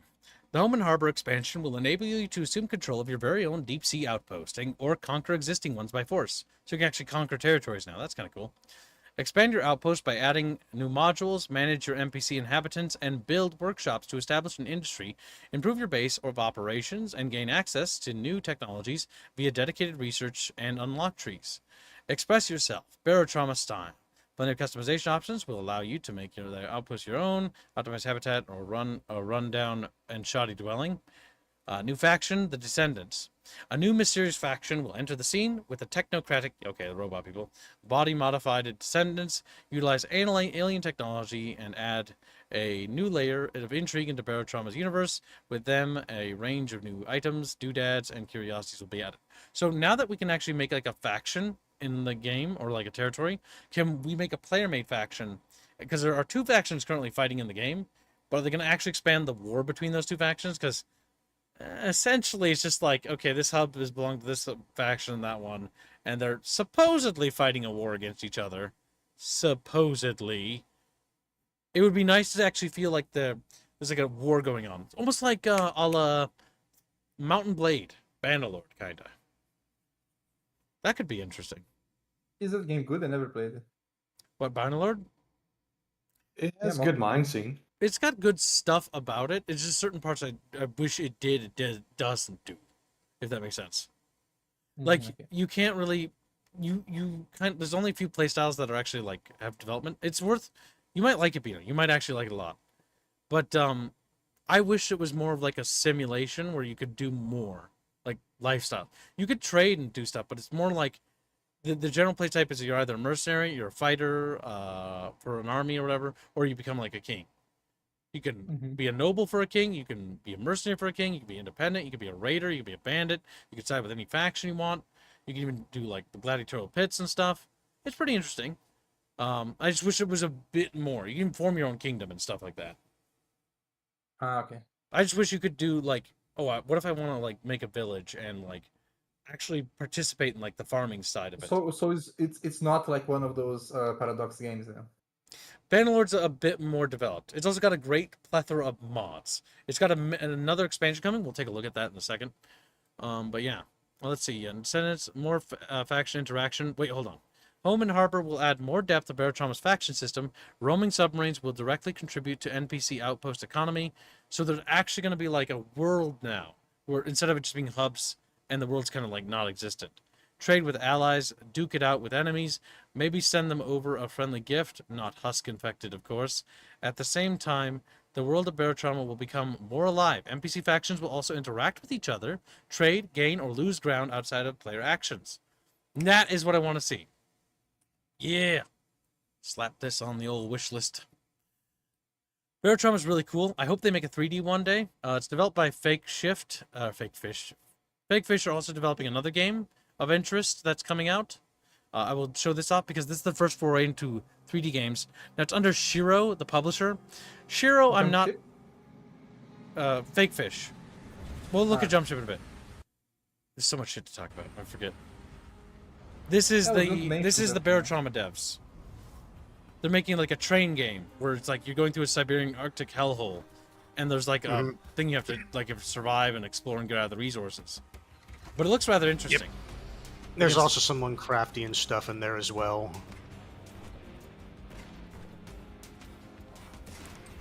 Because At least from remembering the demo, right? Yep, you can. Not the demo, sorry, the trailer. It's like Eldritch horror themed, so it's pretty cool. But yeah, this is Fake Fish's next game. They're making that DLC, I think, to help fund this project. And yeah, it's the first 3D game. You can make your own guns. You can make them abominations too. Hopefully, it's not as bad as Fallout 4. Oh When it god. comes to those gun designs.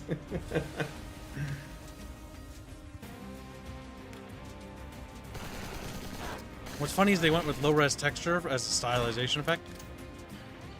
Enemies got recoil when they get struck. They're big monsters. Barotrauma but snow? Yeah, pretty much. With large eldritch Bushcrafting. monsters. But yeah, that one looks interesting. So that's what they're also working on. Bino brought up Jump Ship. And so yeah, that's looking interesting with that. Jump Ship is a game I am super stoked for. We played the shit out of the demo, and I am absolutely picking this game up. Oh, pineapple pizza. I forgot that's in this game. This game is amazing. If you haven't played the demo, you should, by the way. This is going to be huge when it releases, by the way.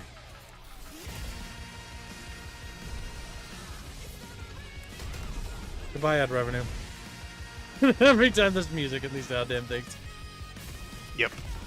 That's why you always mute. Always. Yeah, but... Chat funds us. Google barely pays us anything.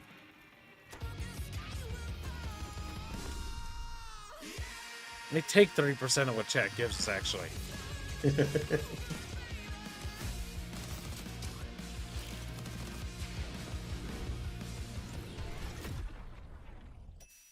Ugh. Ugh. God, I'm actually repulsed by that. What? I don't like it. I don't like pineapple on pizza. I don't like. I hope my only thing I would really request them to do is please add like the ability to make different types of pizza, or for the love of God, add a workshop, so it can be any pizza but that, like just not the cheeseburger pizza with mayonnaise. I'm about to see. Can I buy pineapple pizza? Bino, stop it. Stop. Bad. Bad Bino. Bad Bino. All right, so This game is really cool. It's fun to play with friends. It's fucking awesome. You can literally go down to planets. You can board enemy ships. You can literally like fight together. This game is amazing. You upgrade your ship. You have like ship combat.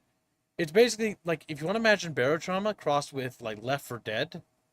It's kind of like that, but like a little bit of Helldivers-y, kind of a little bit with like dungeons and stuff. It's pretty fun. It's the first time I played a roguelite where I don't hate myself. I don't like roguelites, by the way. But this one's actually pretty good. I'm actually really looking forward to this. Everybody had a blast playing this. Chatfish, oh my god. Chatfish are fighting about pineapple pizza. We don't get pineapple pizza. Duckies pay. Duckies pay. Gregor's donates £20. Thank you very much. You covered pretty much the entire stream because of the lost ad revenue. That's probably more than enough because these streams don't make a lot ad revenue wise. He says Eldritch is used to little and in terrible ways. I hope Fish will do well by it. Chat, if we succeed 500 on 4K, we get to hear Rapier speak in third person. Wee woo. And a drunk kib. Hashtag hands choice. Hashtag fireware. Hashtag furthest game fun. That's true. If we raise, I forget how much more. Right now. I'll make chat a special deal. Yeah, I will. If we raise the total, not by what's needed left anymore, but you see how we have raised 4.3K because of the stupid Firewire fund that you guys did again. If we get that to 4.5K, so I cut down the actual cost for you substantially. You're having it.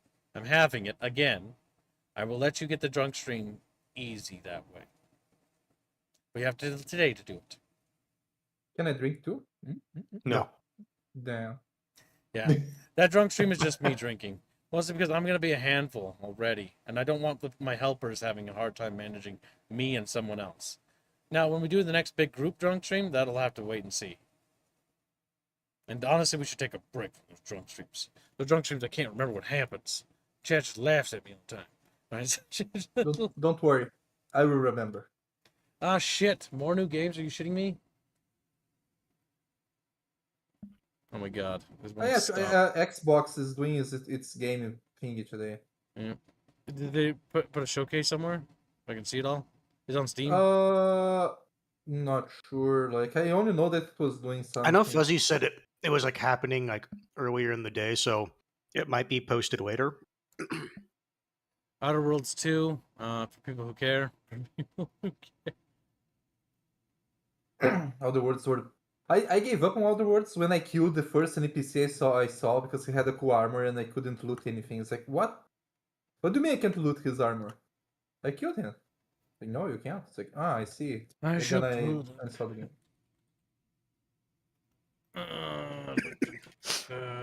Yeah, there's a new Resident Evil game coming out as well. Requiem. The box art of it looks kind of like... yeah, new Outer Worlds game. I don't really care for Obsidian Entertainment too much, but for those who do, you have something to look forward to. Another Outer Worlds game. There you go. Bada bing, bada bam. Yeah, I just don't like the art direction of it. It makes me kind of mad. I don't know why. I feel angry. Angie.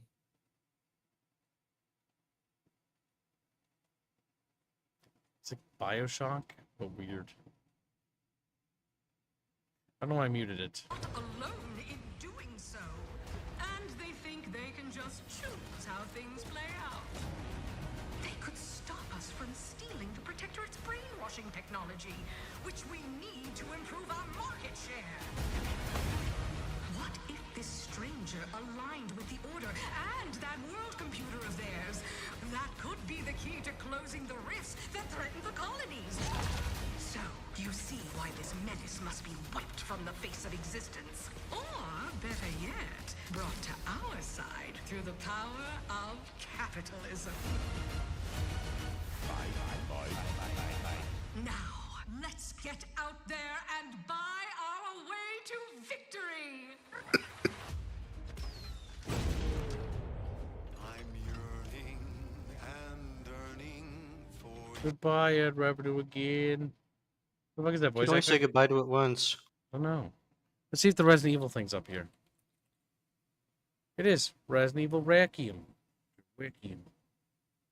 Oh, it's gonna go for like a first-person style again. I don't really care for those. Oh, it's going to like Raccoon City.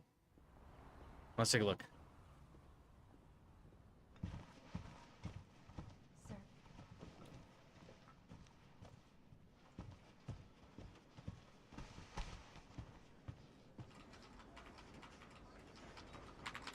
Fuck. Fuck, fuck, fuck.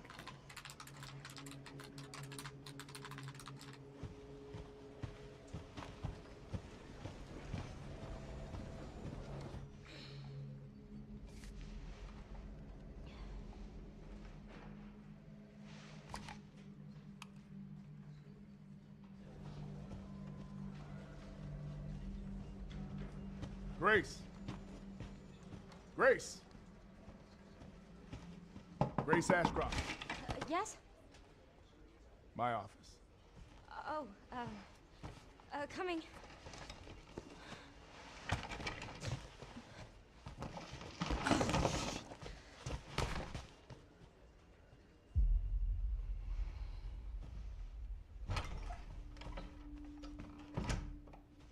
If this is about the report you asked for yesterday, it'll be ready in 3. No, 2 days, tops. Put a hold on that for now.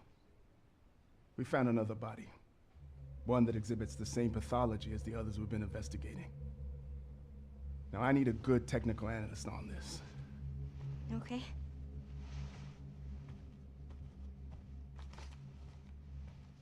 I need your eyes on the crime scene. The Runwood Hotel.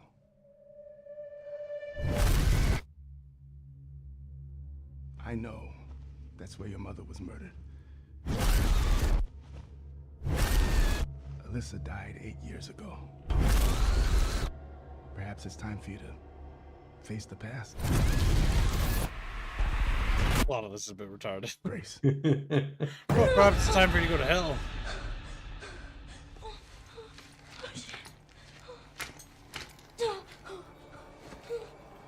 We're Sweaty. not bullying Ethan anymore.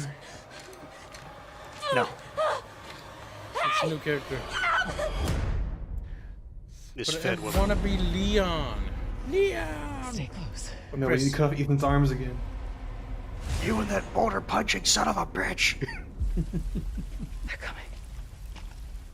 Best line out of that entire You're game. the one that I've been searching for. The special one. The chosen one. Miss Ashcroft. Investigating all these strange deaths, huh? We need to keep our voices down. Have you seen the same shit I've seen? Please know that you are my hope. Everyone's gone. Womp.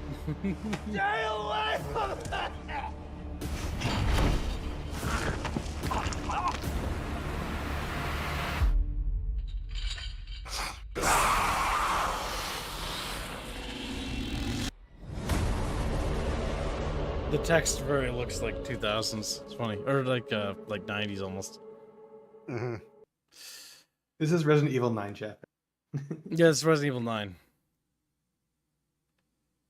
Or Resident Evil Requiem. Are they moving away from zombies? Is the question. I guess like It's like the monsters. last 2 games didn't really have zombies. I mean, the big thing is RE4 was just like a remaster, right? A remake. I know, but I'm talking about Oh, the other ones. 7, not a- 7 and 8. I don't really like 7 or 8 at all. Yeah, they were weird. It's like So 7 had mold monsters and 8 has different kinds of mold monsters. yeah, like I didn't really like 8. I didn't play 7, but if 7's like 8, I don't like it. First person was just kind of lame. I think Resident Evil should be third person. It just feels right. It feels like how it should be. I don't know. It's weird. Weird. What was the last game? Resident Evil Requiem. Village. No. Expanse. Oh, expand. Nobody wanted to give me the link. God fucking damn it. Jesus Christ. It's not on Steam. I didn't see it on Steam anymore. There it is, right there, I fucking Christ. see So, it. I'm gonna preface this by saying I hate Owlcat games. There. I said what I said before. However, this doesn't look like an Owlcat game when I looked at it. This actually looks interesting. Not unlike their other games, which suck. Zafar, pull up NavTech. Just a sec. Now, I know very little about Expanse, by the way. I have no fucking clue. I know it's a TV show. That's my extent of knowledge. It's based on a You book played the series, I Telltale thought. game. Do him justice. Stuck his neck out for us. The Telltale game was, Lewis, get them out alive. interesting. We've got big enough guns to make justice, all right. It was Telltale. Oh my God. To a man with a hammer, just about everything looks like a nail. Aim for show. Time to say oh yeah with our hammer. Missile range in 1 minute. Brace yourselves. We're going for a spin.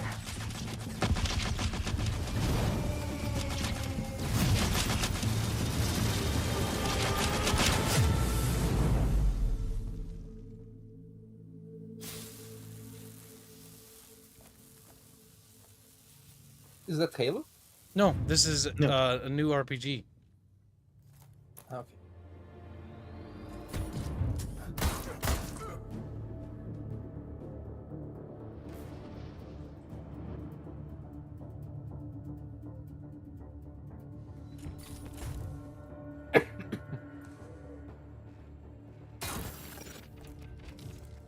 Zafar, did you get a signal? After the large haul down this corridor, they shut down this part of the facility. Long time before our arrival. Fine. Let's deal with those guys first.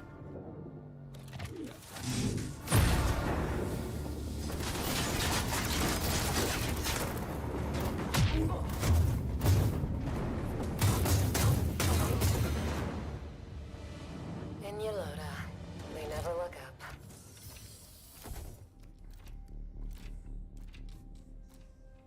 Zafar, you were right. They shut down this. I knew.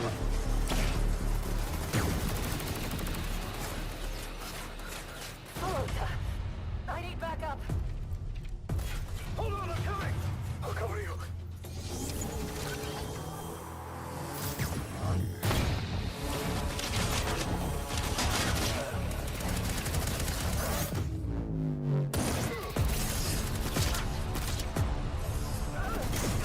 Thanks. I can't see shit from here. The bird up high shall be thine eyes.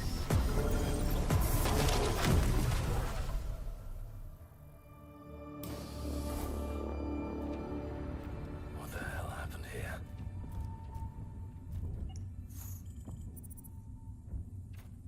Hey, buddy.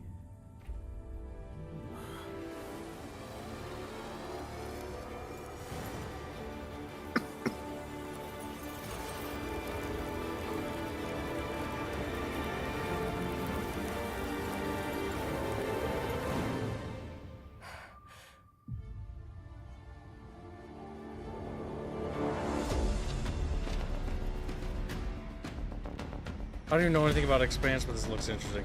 Yeah, it's like, this doesn't look like Expanse at all. I don't even care. As long as it's fun. It's like, Glad you're still breathing. The only issue is that looks really acceptable. we'll have to see, though. It looks pretty... like Owlcat's finally making an actual game for a change. It's all kept okay. I lost interest. They can't code, nor can they write. Yeah.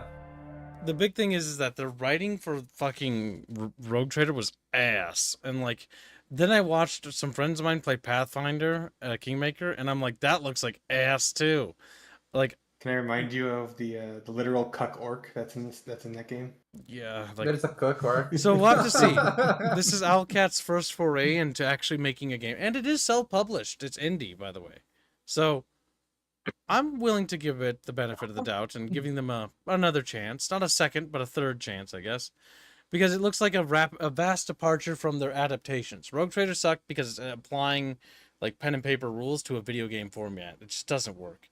Pathfinder sucks Right, because sorry. it just applies pen and paper rules to a video game format. Like the big problem is that if you're making an RPG video game, make advantage. You are making a video game. Take advantage of video game. Lack of diversity dropped. Oh yeah, there's good point. Attractive female character, attractive male character. for those who like men. You know, attractive female For the character. ginger. Attractive female character. No, ginger. My God. It's not female, it's a ginger. That's ginger right there. Okay, fair enough. Side haircut. Genocide. There's even a K-pop. There's even a K-pop. K-pop star. Yeah. Yeah. K-pop. K-pop individual over there. And we got Fincarn / Boog right here. Ready to I love roll that. up some raps. I love that. Ready to You see roll those up big ears the blonde girl has? They probably going to get ripped off when she takes the helmet off because like those earrings are going to get stuck Yeah, in you the know what? helmet. I'm gonna give this a shot because you know what? It looks. You can give it a shot. It looks interesting from the screenshots. Kind of reminds me of Prey, and I'm really digging Prey 2016, by the way. A game I missed out. Psycho Shock. Prey 2016. Pick it up. They are not going to have anything on the same level of Prey. Prey's Well, amazing. I hope it is.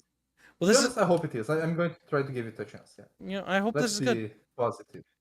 The thing is, Owlcat, to their fault, like they were making games in settings that kind of are stiff, like Pathfinder Kingmaker. No, it's not just that. It's not just that. It's like, for example, there's a character in one of their games Oh god. that like they specifically didn't make romanceable because the guys that created it was like, no, this is my daughter, fool.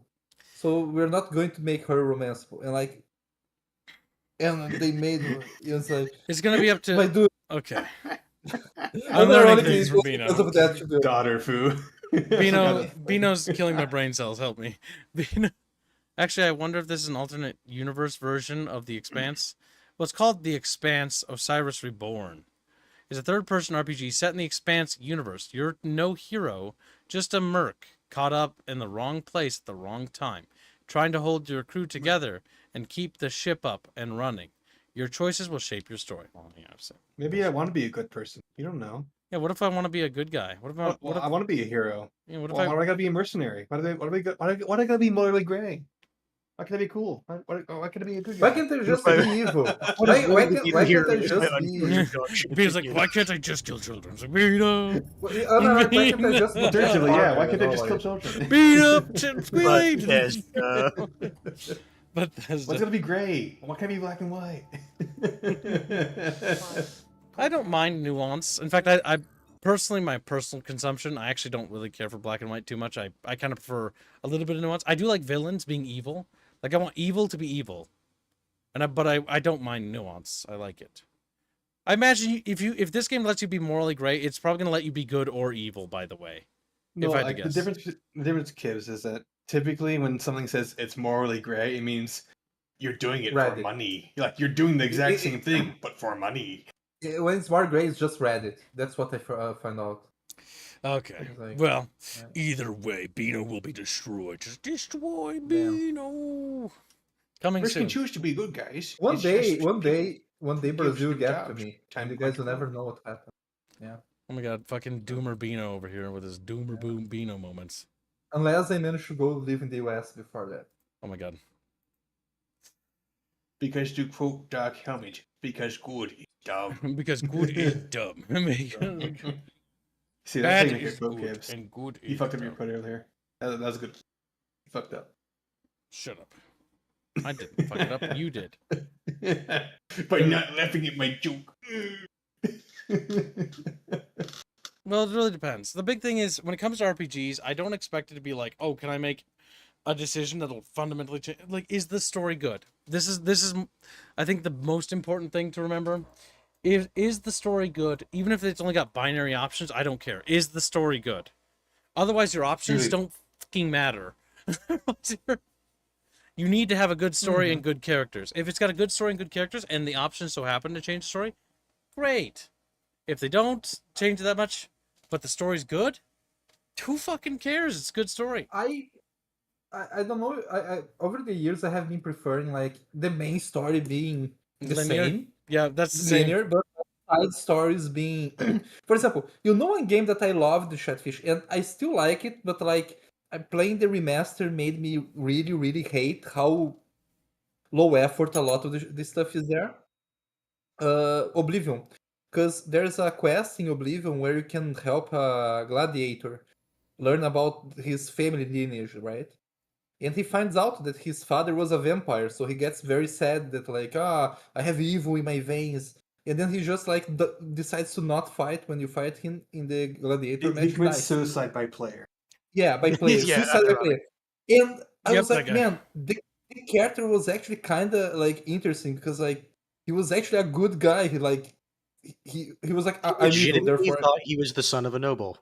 Yeah, and I was like, man, what if they made it so that you could talk him out of like that depression? Like, okay, why don't you just leave the arena and go like help me fight Oblivion? The reason why that's we the become case, John you know, Oblivion together, and like it's you get because me? they cut half the content for the Oblivion's arena. not a finished game either. No, like Also, no, yeah, but that's the thing. Yeah. $200 I had a question. Is server full permanently on Dune? My best friend is trying to join us on Dune, but says server is full. Should he be able to join later? Should open up later, just check it later. That's all I can say. It should open up later. They just keep closing the servers. But have him constantly check it on the regular at weird downtimes or low times with low player counts. That's the best. Because I know, can like, offer. when I was booted and I tried to get back in last night, I just couldn't. And best of luck. Thank you for the donation. Now, what was the last thing? Motherfucking goddamn. It was kind of important. I always hate this. It was important. Oh, it was important. Why can't I recollect Helldivers it? Shook Day? No, already talked about it. Mm. It was mildly something chat would find interesting. Oh. Free Bino, I see. No. God damn it. I don't remember what it was anymore. What were we talking about? Oh, yes. I mean, they'll find it interesting, but it's not as interesting as I was hoping. My brain's like, it'll be super cool. I mean, it is super cool. Like, it is. It's just I thought it was a new game. It's not a new game. Just like, okay. And they're just, like, sad about it. Like, just fucking defeated. I forgot to show off the new artwork that one of our artists produced. Ta-da! The Killzone thumbnail is complete. Good job, Indio. Indio's like, whoa! Show them what Bone did for me. Can you not wait for good old Killzone 1? Yeah, it's gonna be special. I'm calling Here, that now. there's this one. This one is amazing too. I'm going to post in chat. Yep, post it in chat. I will pull it up in a second. Shit. This is what Bone did for me. This is why when like Squealy was coming out of the closet and like we were joking about me going to California, and Bone did this. He's lying, by the way. I'm not gay. I have eyewitnesses. Bond drew Never. this, and it's Made an amazing. edit. This is the Bino fan art. He's going to California. He's going to live there. Bino's fan art is literally amazing. Or not Bino's fan art, sorry. Bond's. Bino sucks. No, I'm kidding. Fuck Bino. I hate Bino. Oh my god, Bino. All my homies hate Bino. The Bino, I see how it is. your little fucking avatar being that is unironically the best thing that could have happened. Look at it, Bino. You guys asked me to change my profile to that, and the first thing that happened, like 5 minutes later, a friend of mine, what the fuck happened to you?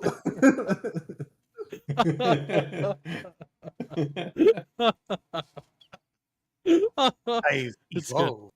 I've very become good. better. Goddamn. But yes. Oh god, that's funny. That's funny. All right. Well, I gotta get food sorted, and then we're going to do another stream. Thank you for your generous donations. This is a great bunchcast. We'll be doing Europa Universalis 4 with the Chatfishies. You'll be sitting here chilling with us because you'll add funny commentary. Yeah. Look at him. Look at him. He's excited. But yeah, I gotta take care of food, as in I gotta cook something, and then once I have it cooked, then we will start the stream. Probably about 40-30 minutes, because it's only going to take me to make something, because I haven't started. I was supposed to start a while ago. There's a lot more games, and there's new games that just got announced that I see, but we'll talk about them in the next Bunchcast, because they're not going to be out by next week, I'll tell you that much. And if they are, I'll be very upset, because they shouldn't be dropping, like, out of the blue all the time. So, Like Oblivion. we'll see you guys in the Europa Universalis stream, which will be starting in about 30 to 40 minutes. For those who don't follow us there, thank you for coming by, and thank you for your generous donations. We will see you in tomorrow's stream, or no, the stream later. I'm retarded. See you, my dude. See you shortly, chat. See you shortly. Bye. Oh, wait. Nope.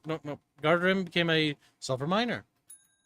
Thank you for your gifted member, or for becoming a member. We appreciate your support. Very much appreciated. All right, now we'll escape before they do that again.